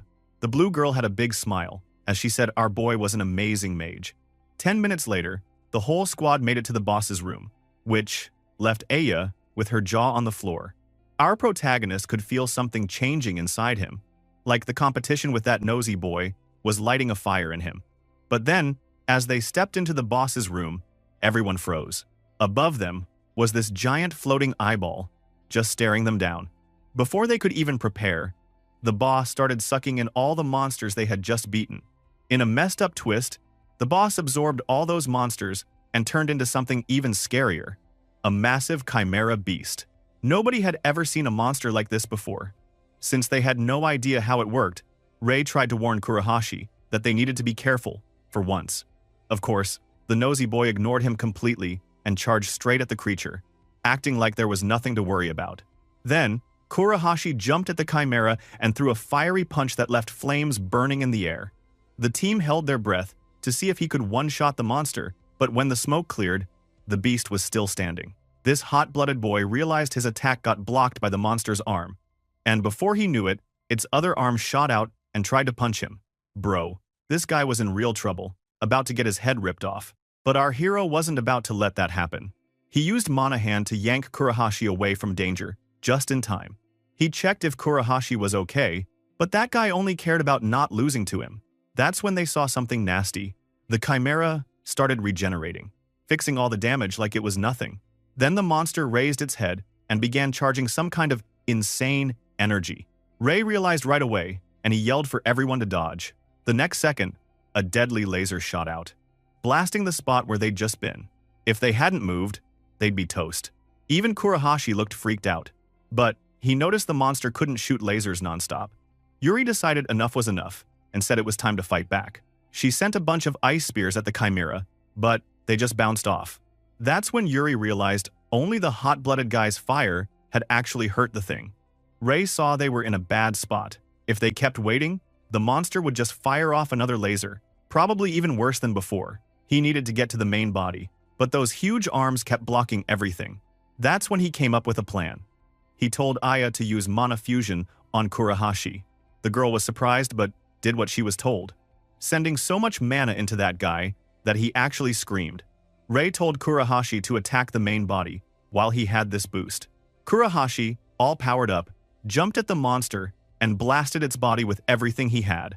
But even after that, the chimera was still standing, looking angrier than before. Then, the monster started charging up for another laser attack, and the squad started to panic. But this was exactly what our hero wanted. He shot past Kurahashi and yelled that he'd cleared the way. He ran right up to the chimera, before it could fire and cooked up his own black flame, the Abyss Flame. The second the monster fired its laser, Ray unleashed his flame, which overpowered the laser and sent the damage right back at the beast. The attack was so strong, it finished off the Chimera for good. Kurahashi was left totally surprised. He had used everything he had and still couldn't finish the monster, but our MC just broke through like it was nothing. He had to admit, Ray was the real deal. Later, word got out that our protagonist had cleared the dungeon, and the whole city was buzzing about his crazy new achievement. Poor Kai was out in public when some random dude started talking trash about him, saying his younger brother was the new top dog and Kai was old news. That had to sting. When Ray and his team walked back into the Apostles building, Hojo greeted them and said they'd done a great job. He asked if the Tama dungeon was harder than the last one, and our boy said yeah, they'd run into a brand new kind of monster. Oikawa then asked Kurahashi for his opinion now that he had seen Ray fight. That guy, still acting like a brat, said our hero wasn't bad and had a good strategy, but nothing more. One of the other members scolded Kurahashi for still looking down on him even after seeing all that. The nosy boy screamed at her to shut up, but then turned around and looked at our MC. Finally, he apologized for all the trash talk and admitted that Ray was strong. Our hero just gave Kurahashi a big smile and told him he was happy he could help out, so there was no need for him to say sorry. That tsundere boy tried way too hard to act all cool and said something about how he was just doing his job. But, bro, everyone could see he was actually hyped. He just sucked at hiding it. Hojo looked pretty pleased that Kurahashi finally gave his okay to Ray. He pointed out that now nobody could complain about the protagonist being on the squad. Then the Blue King pulled out the official Apostles badge and handed it to him. Ray was now a legit member of the most powerful team. Hojo told him that he was welcome to keep working with his own party, but he asked that Ray make time for the Apostles too. They shook hands, sealing the deal. Aya was just staring in shock, like she couldn't believe it. She always knew our boy was strong. But being accepted by a top mage like Hojo, that was a whole different level. Kurahashi tried to act like some big brother and told Ray he would teach him now. Of course, Yuri immediately ruined his big moment, saying he was actually the one who needed a lesson. Kurahashi totally lost it and yelled for her to shut up. That guy just couldn't get a break. Hojo, though, was feeling good about his decision. He was glad he put Kurahashi and Ray together because it actually made them bond. Oikawa could see it too. He figured the hot-blooded guy would have complained forever if he hadn't seen our MC's strength with his own eyes. The blonde guy even thought this blue boss was insanely smart for planning it that way. Once everyone was on board with Ray joining, Hojo suddenly said he had a suggestion. He told him he should become the Black King. But our boy was not ready for this. Dude, that was wild. While all that was happening, Ray's brother, Kai, was out with his party, fighting monsters in another dungeon, but he looked like a total mess. He just didn't have the same energy as before. One of his teammates asked why he wasn't using overclock, completely forgetting that Kai didn't have that skill anymore. Still, they managed to beat the monsters after a rough fight. His party thought it was finally break time, but he dropped a bomb and told them they were going deeper into the dungeon. His friends reminded him they'd been in there for 5 days straight, but Kai just snapped at them to shut up and follow him. One dude started second-guessing if they should even be following Kai, but another guy told him to stop whining and support Kai, since he needed them now more than ever. Deep down, he was stressed about finishing the dungeon fast. He was frustrated, and his drama with Ray was definitely making things worse. It didn't help that some reporter had just bugged him about our hero, saying, Hojo recognized Ray now too. That made Kai even more pissed. He was desperate to prove to his old team that he was still the best. Somewhere else, Kronos was watching everything and getting all excited. He thought he had finally found the perfect person to use as his pawn. Bro, that did not sound good. Anyway, the whole world changed when the dungeons showed up. Being a strong mage basically made you a celebrity, and the rare ones who had 2 colors of magic were like superstars. Kai turned out to be one of those rare dual-colored mages, and his status went through the roof. People who used to ignore him suddenly chased after him. His teacher started to respect him more. All the students at school admired him, and even his parents started to fawn over him. Even the Apostles, who usually acted all high and mighty, let Kai join as their youngest member ever. But the team was kind of cold to him, so Kai ended up quitting, claiming they never recognized his power. The wild part? Ray was the only one who never treated him differently. Even without talent, he always watched his brother like he wanted to catch up one day. That actually pissed Kai off. since he thought he was the chosen one, and he hated that Ray acted like he could ever catch up. That's why the purple boy always wanted to prove he was on another level. But now, things were changing, and our boy finally had a shot. One day, when Kai was walking down the street, Kurohashi popped up behind him. The nosy boy brought up the time he was kicked from the team, but Kai snapped back, saying he quit. He didn't get kicked out. He insisted that Hojo was just jealous of his talent and acted like he was the boss, instead of treating Kai as an equal. Then Kai said he heard Ray had joined the Apostles, and Kurohashi asked if that was a problem. He started talking trash about our hero, even claiming that this jerk was much stronger than him.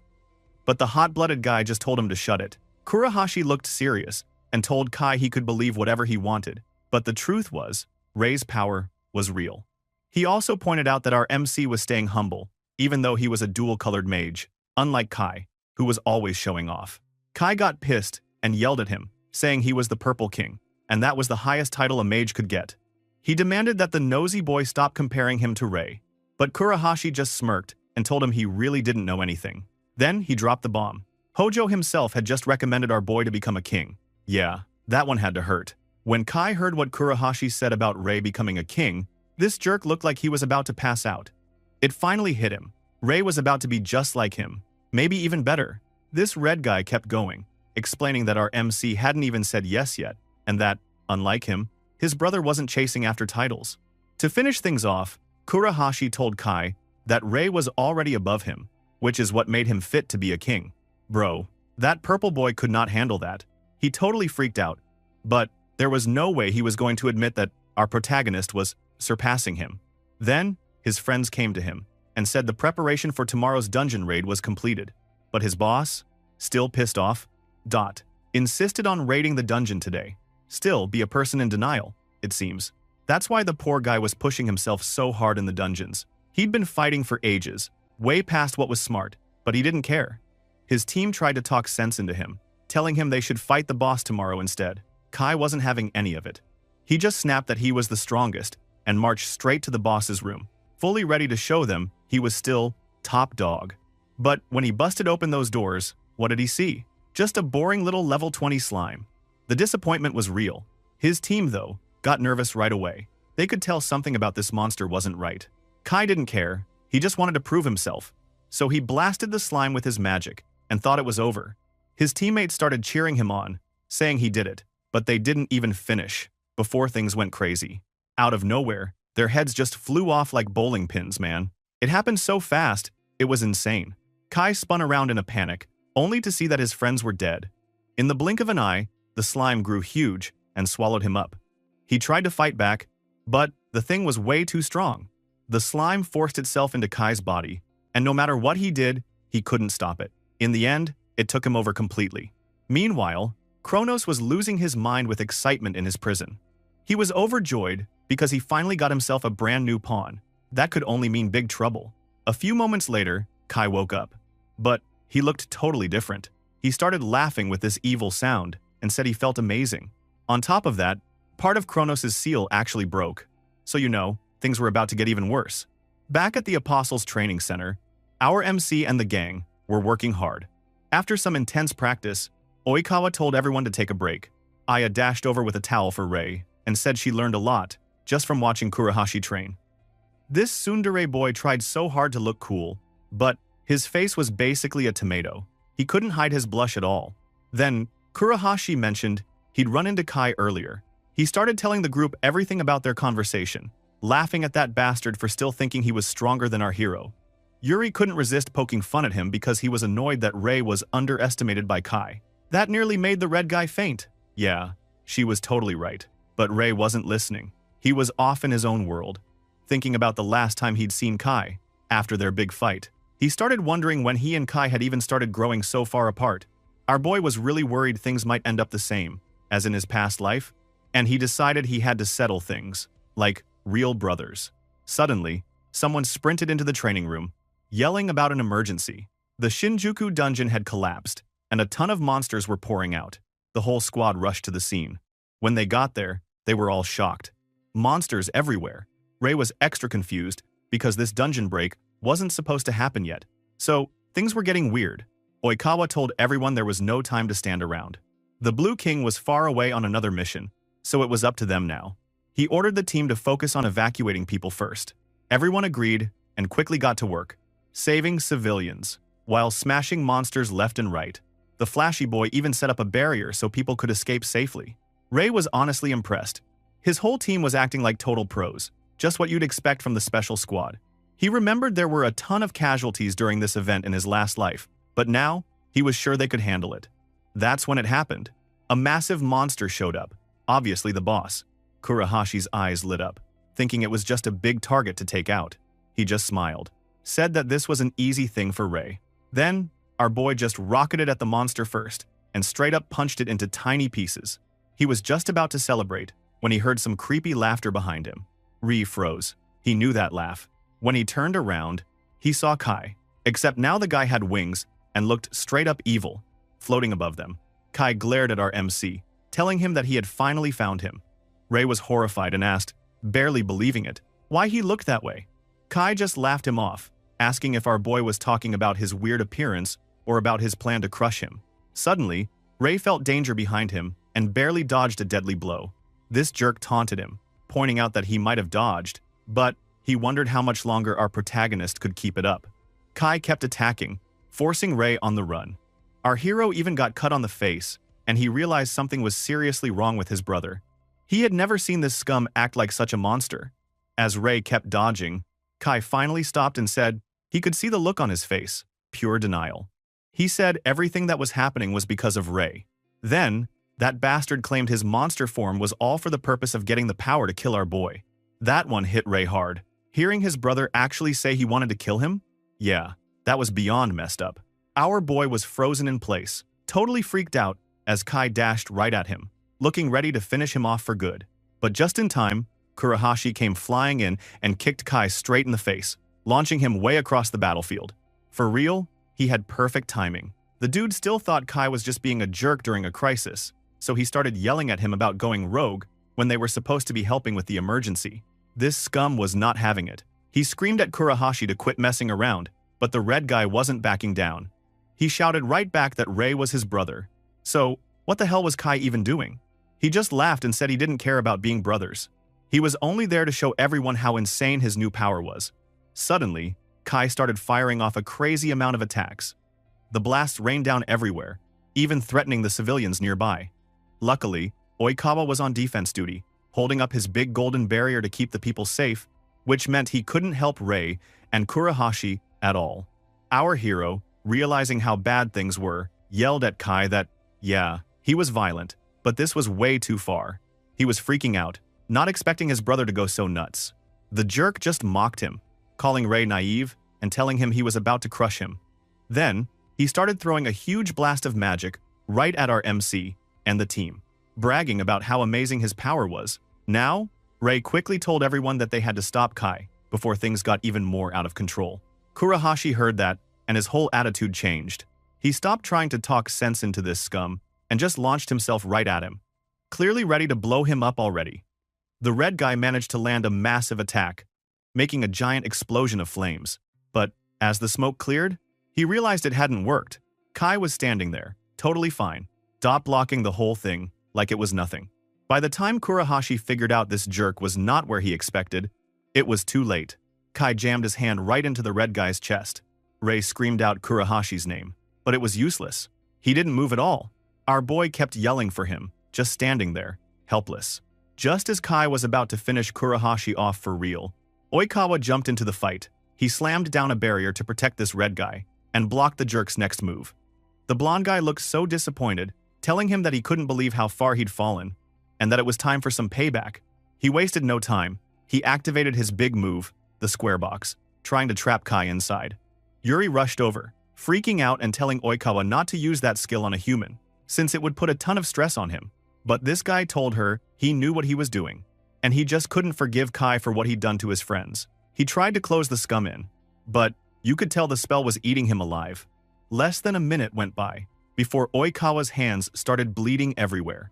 He realized he was taking way more damage than he expected, but he was stubborn and refused to give up, determined to seal Kai no matter what.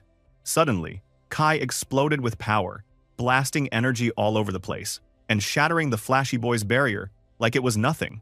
This bastard started laughing, telling them he was never going to let things go their way. He bragged that his body wasn't even fully powered up yet, which left Yuri stunned. She couldn't believe even Oikawa's strongest skill didn't slow him down one bit. Kai then turned like he was bored and said he was leaving. He made sure to tell Rei that, next time, he wasn't holding back. He'd kill him for real. With that, he flew off, leaving our hero standing there, questioning every decision he'd ever made. The next day, news about the attack spread everywhere. Even though the mages did their best to protect people, everyone was talking about how chaotic and terrifying the whole thing was. People from other cities were starting to panic too, worrying that monsters could show up anywhere, and thinking about running away to places with fewer dungeons. Oikawa could see that the whole society was getting nervous, but the biggest problem was definitely Kai turning evil. He started wondering what they could even do before everything went totally downhill. At some place, Hojo, the Blue King, spoke with a mysterious person, saying that he would solve the crisis. Meanwhile, in the hospital, Aya, Yuri, and Rei were watching over Kurahashi. Our MC looked absolutely miserable, blaming himself for what happened. He was mad that he couldn't stop Kai. And now his friend had gotten totally wrecked. The blue girl broke the sad mood, telling Rei they had to leave, because Hojo was calling for them. Soon, the squad arrived at that blue boss's palace. Hojo explained that while they had reduced the monsters, they couldn't just let Kai run wild. The team asked what they were supposed to do about it.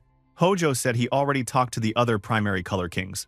Aya had no clue what that meant, so Yuri explained that the color kings were the top dogs who made all the major calls during big emergencies. She was clearly worried about how stressed everyone was.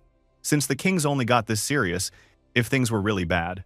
The Blue King then dropped the bomb. They had decided to subjugate Kai. Rei's mouth fell open when he heard that. Subjugating was a term they used for monsters, not people. Oikawa backed Hojo up, saying the word was totally right because Kai had done some seriously messed up stuff. All the kings agreed there was no other way to stop more people from dying. Apparently, they already knew where Kai was hiding, and this boss announced he'd be joining the raid himself.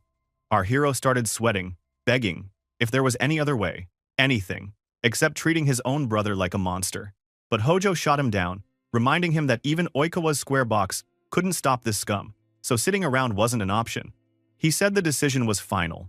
Tomorrow, they were going to hunt down Kai. Even though our poor guy knew his brother had done some terrible things, he couldn't shake the feeling that, somewhere, deep down, his brother was still the person he used to know. He was left wondering if there was really no other way to save his brother before it was too late. Suddenly, Oikawa's phone buzzed. The dude checked his messages and told everyone that Kurahashi was awake. Finally, some good news for these guys. The whole squad relaxed a bit, like a huge weight just dropped off their backs. On top of that, Kurahashi sent Rei a message. He told our hero not to worry about him, and instead to focus on getting his act together so he could go smack some sense into his own brother. Classic Kurahashi, acting all tough even from his hospital bed. But those words hit Rei pretty hard. He remembered this was his responsibility. Kai was his little brother, and he couldn't just give up now, not after everything. So our boy turned to Hojo and asked if he could have a shot, just one chance, to set things right. He admitted that Kai was dangerous, sure, but he thought there was still hope. Maybe he could fix this before things went totally off the rails. The Blue King listened and told him straight up, the big Hunt Kai mission was happening the next afternoon. But until then, Rei could do whatever he wanted. Our MC felt such relief hearing that. He thanked Hojo like the dude just saved his life. But that wasn't all. Suddenly, Aya piped up, saying she was coming with Rei. Yuri said the same, reminding everyone that they were our boys' party before any of these fancy apostle titles happened. The boss just sighed like a tired dad, but he agreed. They could go, but the deadline was final. No extensions, no excuses. Rei looked up at the sky, probably trying to look all dramatic, making a promise to bring his brother back. A little later, the protagonist and his team made their way to this island near southern Tokyo, where they heard Kai was hiding out. And who should they run into but Oikawa, just hanging around like a secret agent? Rei realized quickly. This blonde guy was there to keep an eye on things, for Hojo. He said, yep, he was supposed to watch the island and also join in when the hunt started with the rest of the apostles. So, he couldn't help with whatever wild plan Rei was cooking up. But he did hand over a barrier skill as a little parting gift. Our MC grinned. He figured Hojo planned this all along, making sure they got to the island in time. He thanked Oikawa, promising he'd bring Kai back. His friend stared him down and said, honestly, he wasn't sure Kai would listen, but just in case, he asked Ray to help him once more. Meanwhile, on the other side of the island, Kai was not doing well. The poor guy's mind was falling apart. He hated that nobody understood him, and it was like every bad thought he ever had was screaming in his head. Kronos, the evil voice in his head, started pushing even harder, telling him to destroy everything and to stop caring so much. The villain could tell that Kai was still trying to fight him, so the dude just dumped even more power into this purple boy's body. Suddenly, a massive beam of light shot into the sky. Ray and his party saw it from where they stood, and you could tell by their faces, this was seriously bad news. Kai, now totally overflowing with dark energy, started ranting about how powerful he was. Kronos cheered him on, saying he was free to rule the world if he wanted. He told him to just destroy everything, kill all the mages, and become the Demon King. Bro, talk about a pep talk from hell. Not long after, Ray and the girls found Kai. The guy was already laughing, like a movie villain. He said he was disappointed our protagonist didn't bring the Blue King with him, like he expected more of a challenge. Ray told him Hojo believed in him and trusted him to bring his younger brother back. For some reason, that just made Kai madder. He told our hero that he was going to destroy him and his whole squad. This bastard blasted out this insane burst of magic, and even Ray, who was usually so cool, had trouble blocking it. Our boy realized right away Kai had gotten way stronger since yesterday. Then, he jumped into the air, basically declaring war on all of humanity and saying he was starting with Ray. The protagonist, not backing down at all, told his brother he was being the same selfish idiot as always, and that meant it was his job, as Big Bro, to stop him. That just annoyed Kai even more. He said what Ray just said really ticked him off, and Aya and Yuri could see there was no chance of talking this dude down. Then, Kai let loose a massive fire spell that split our boy off from the rest of his team, forcing a one-on-one showdown. Looked like he wanted to prove who was stronger. No, messing around. Ray shot back, teasing him, asking if all he wanted was to prove his power. Kai said our hero would never understand, but he declared that power was justice. He said nobody respected him until he had power. Everything changed when he got strong, and that's why he believed everyone cared about power above all else. His little brother even said he only started to respect Ray after their duel, and that's why he wanted to settle things here and now. Kai started building up this giant magic blast, so strong that our MC knew he couldn't block it with a normal skill. He pulled out his abyss flame to counter it, managing to dispel the attack. This jerk recognized the move from their last fight, and that just pushed him over the edge. He swore he'd crush him, but Ray rushed in, saying he wasn't going to let that happen. Our hero got in close, hoping that would give him the advantage, but Kai suddenly swiped at him with massive claws. Ray almost lost his head right then and there, but Oikawa's barrier kicked in just in time, saving his butt. He used that split second to smash that bastard with a heavy hit, sending the guy flying. Aya watched, barely breathing, hoping our hero finally landed a real blow. But while they waited, Ray realized something. He couldn't steal any of Kai's power, no matter how hard he tried. He wondered if it was because of whatever the guy turned into. Even so, our MC was crossing his fingers, praying that the punch actually did some damage. So, get this. When the dust finally settled, Ray spotted his little bro just standing there with some kind of crazy energy ball stuck in his chest. Kai wasn't moving at all. You could tell he was deep in his head, trying to figure out why everyone on our boys' squad trusted him so much and actually gave him their power. The dude looked miserable, holding his head like he just couldn't deal with any of it. He really didn't get why Ray still wanted to stop him. But instead of talking it out, Kai just lost it and let loose another wild blast of energy. Our MC got a serious shock from that, because he knew for a fact Kai didn't have overclock anymore. So, how the hell was he using so many different skills? But that jerk wasn't waiting around. He whipped up a whole bunch of magic blasts and sent them all straight at him, looking like he actually meant to blow him to pieces. The blasts hit, and it left a huge shockwave. For a second, Kai thought he'd won. He started talking big, telling Ray he was an idiot to even think he could be the bossy big brother when he was nothing compared to Kai's new power. But then, out of nowhere, our MC's voice came from inside the blast zone. He said that even though this scum just won, he sounded super sad. That got Kai shook. He saw that Ray had survived, surrounded by flames. Turns out, he blocked all of that with Kurahashi's power. Bro, before they came to this island, he actually visited Kurahashi in the hospital. His friend told him to just take his power, since he couldn't fight himself. So now, he had Kurahashi's skills, and he was using them to stay alive. Ray told Kai he wasn't going to let him go dark side, because he was going to bring his brother back no matter what. Kai, of course, couldn't believe Ray had blocked his Demon Lance with Kurahashi's AoE move. But our MC wasn't done. He said it was time to get serious and charge in, landing a massive punch with a huge explosion that forced that jerk to dodge it and fly. And just when Kai thought he could catch his breath, Ray followed up with Yuri's mana compression skill. That bastard was pissed. He seriously hated seeing that move again.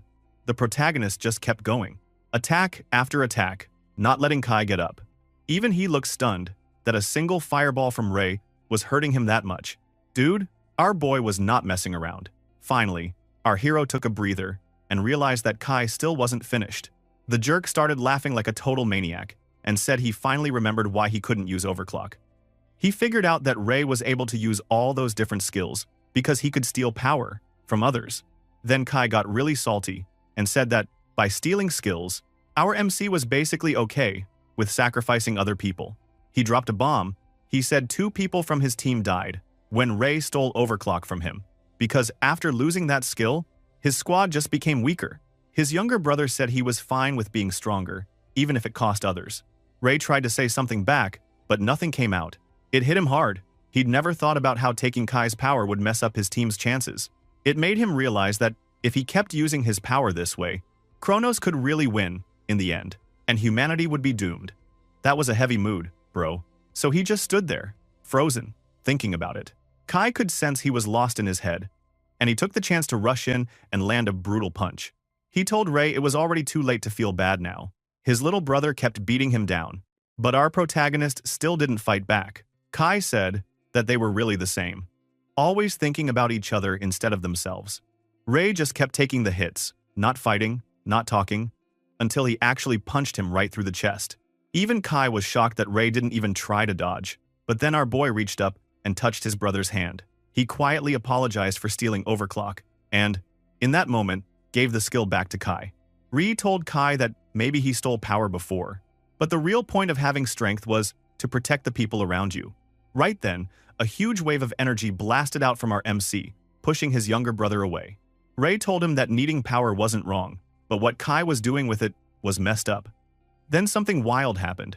Our boy's whole body started glowing, powered up by all the skills and trust his friends had given him. He told his brother that everyone had shared their power with him, and this was how he planned to use it, to unite those strengths. He pulled all that energy together, got everything under control, and forged a sword that just screamed power. Kai stared at him, completely freaked out by the new vibe coming from him. The protagonist pointed his sword right at Kai and let him know it was finally time to end this.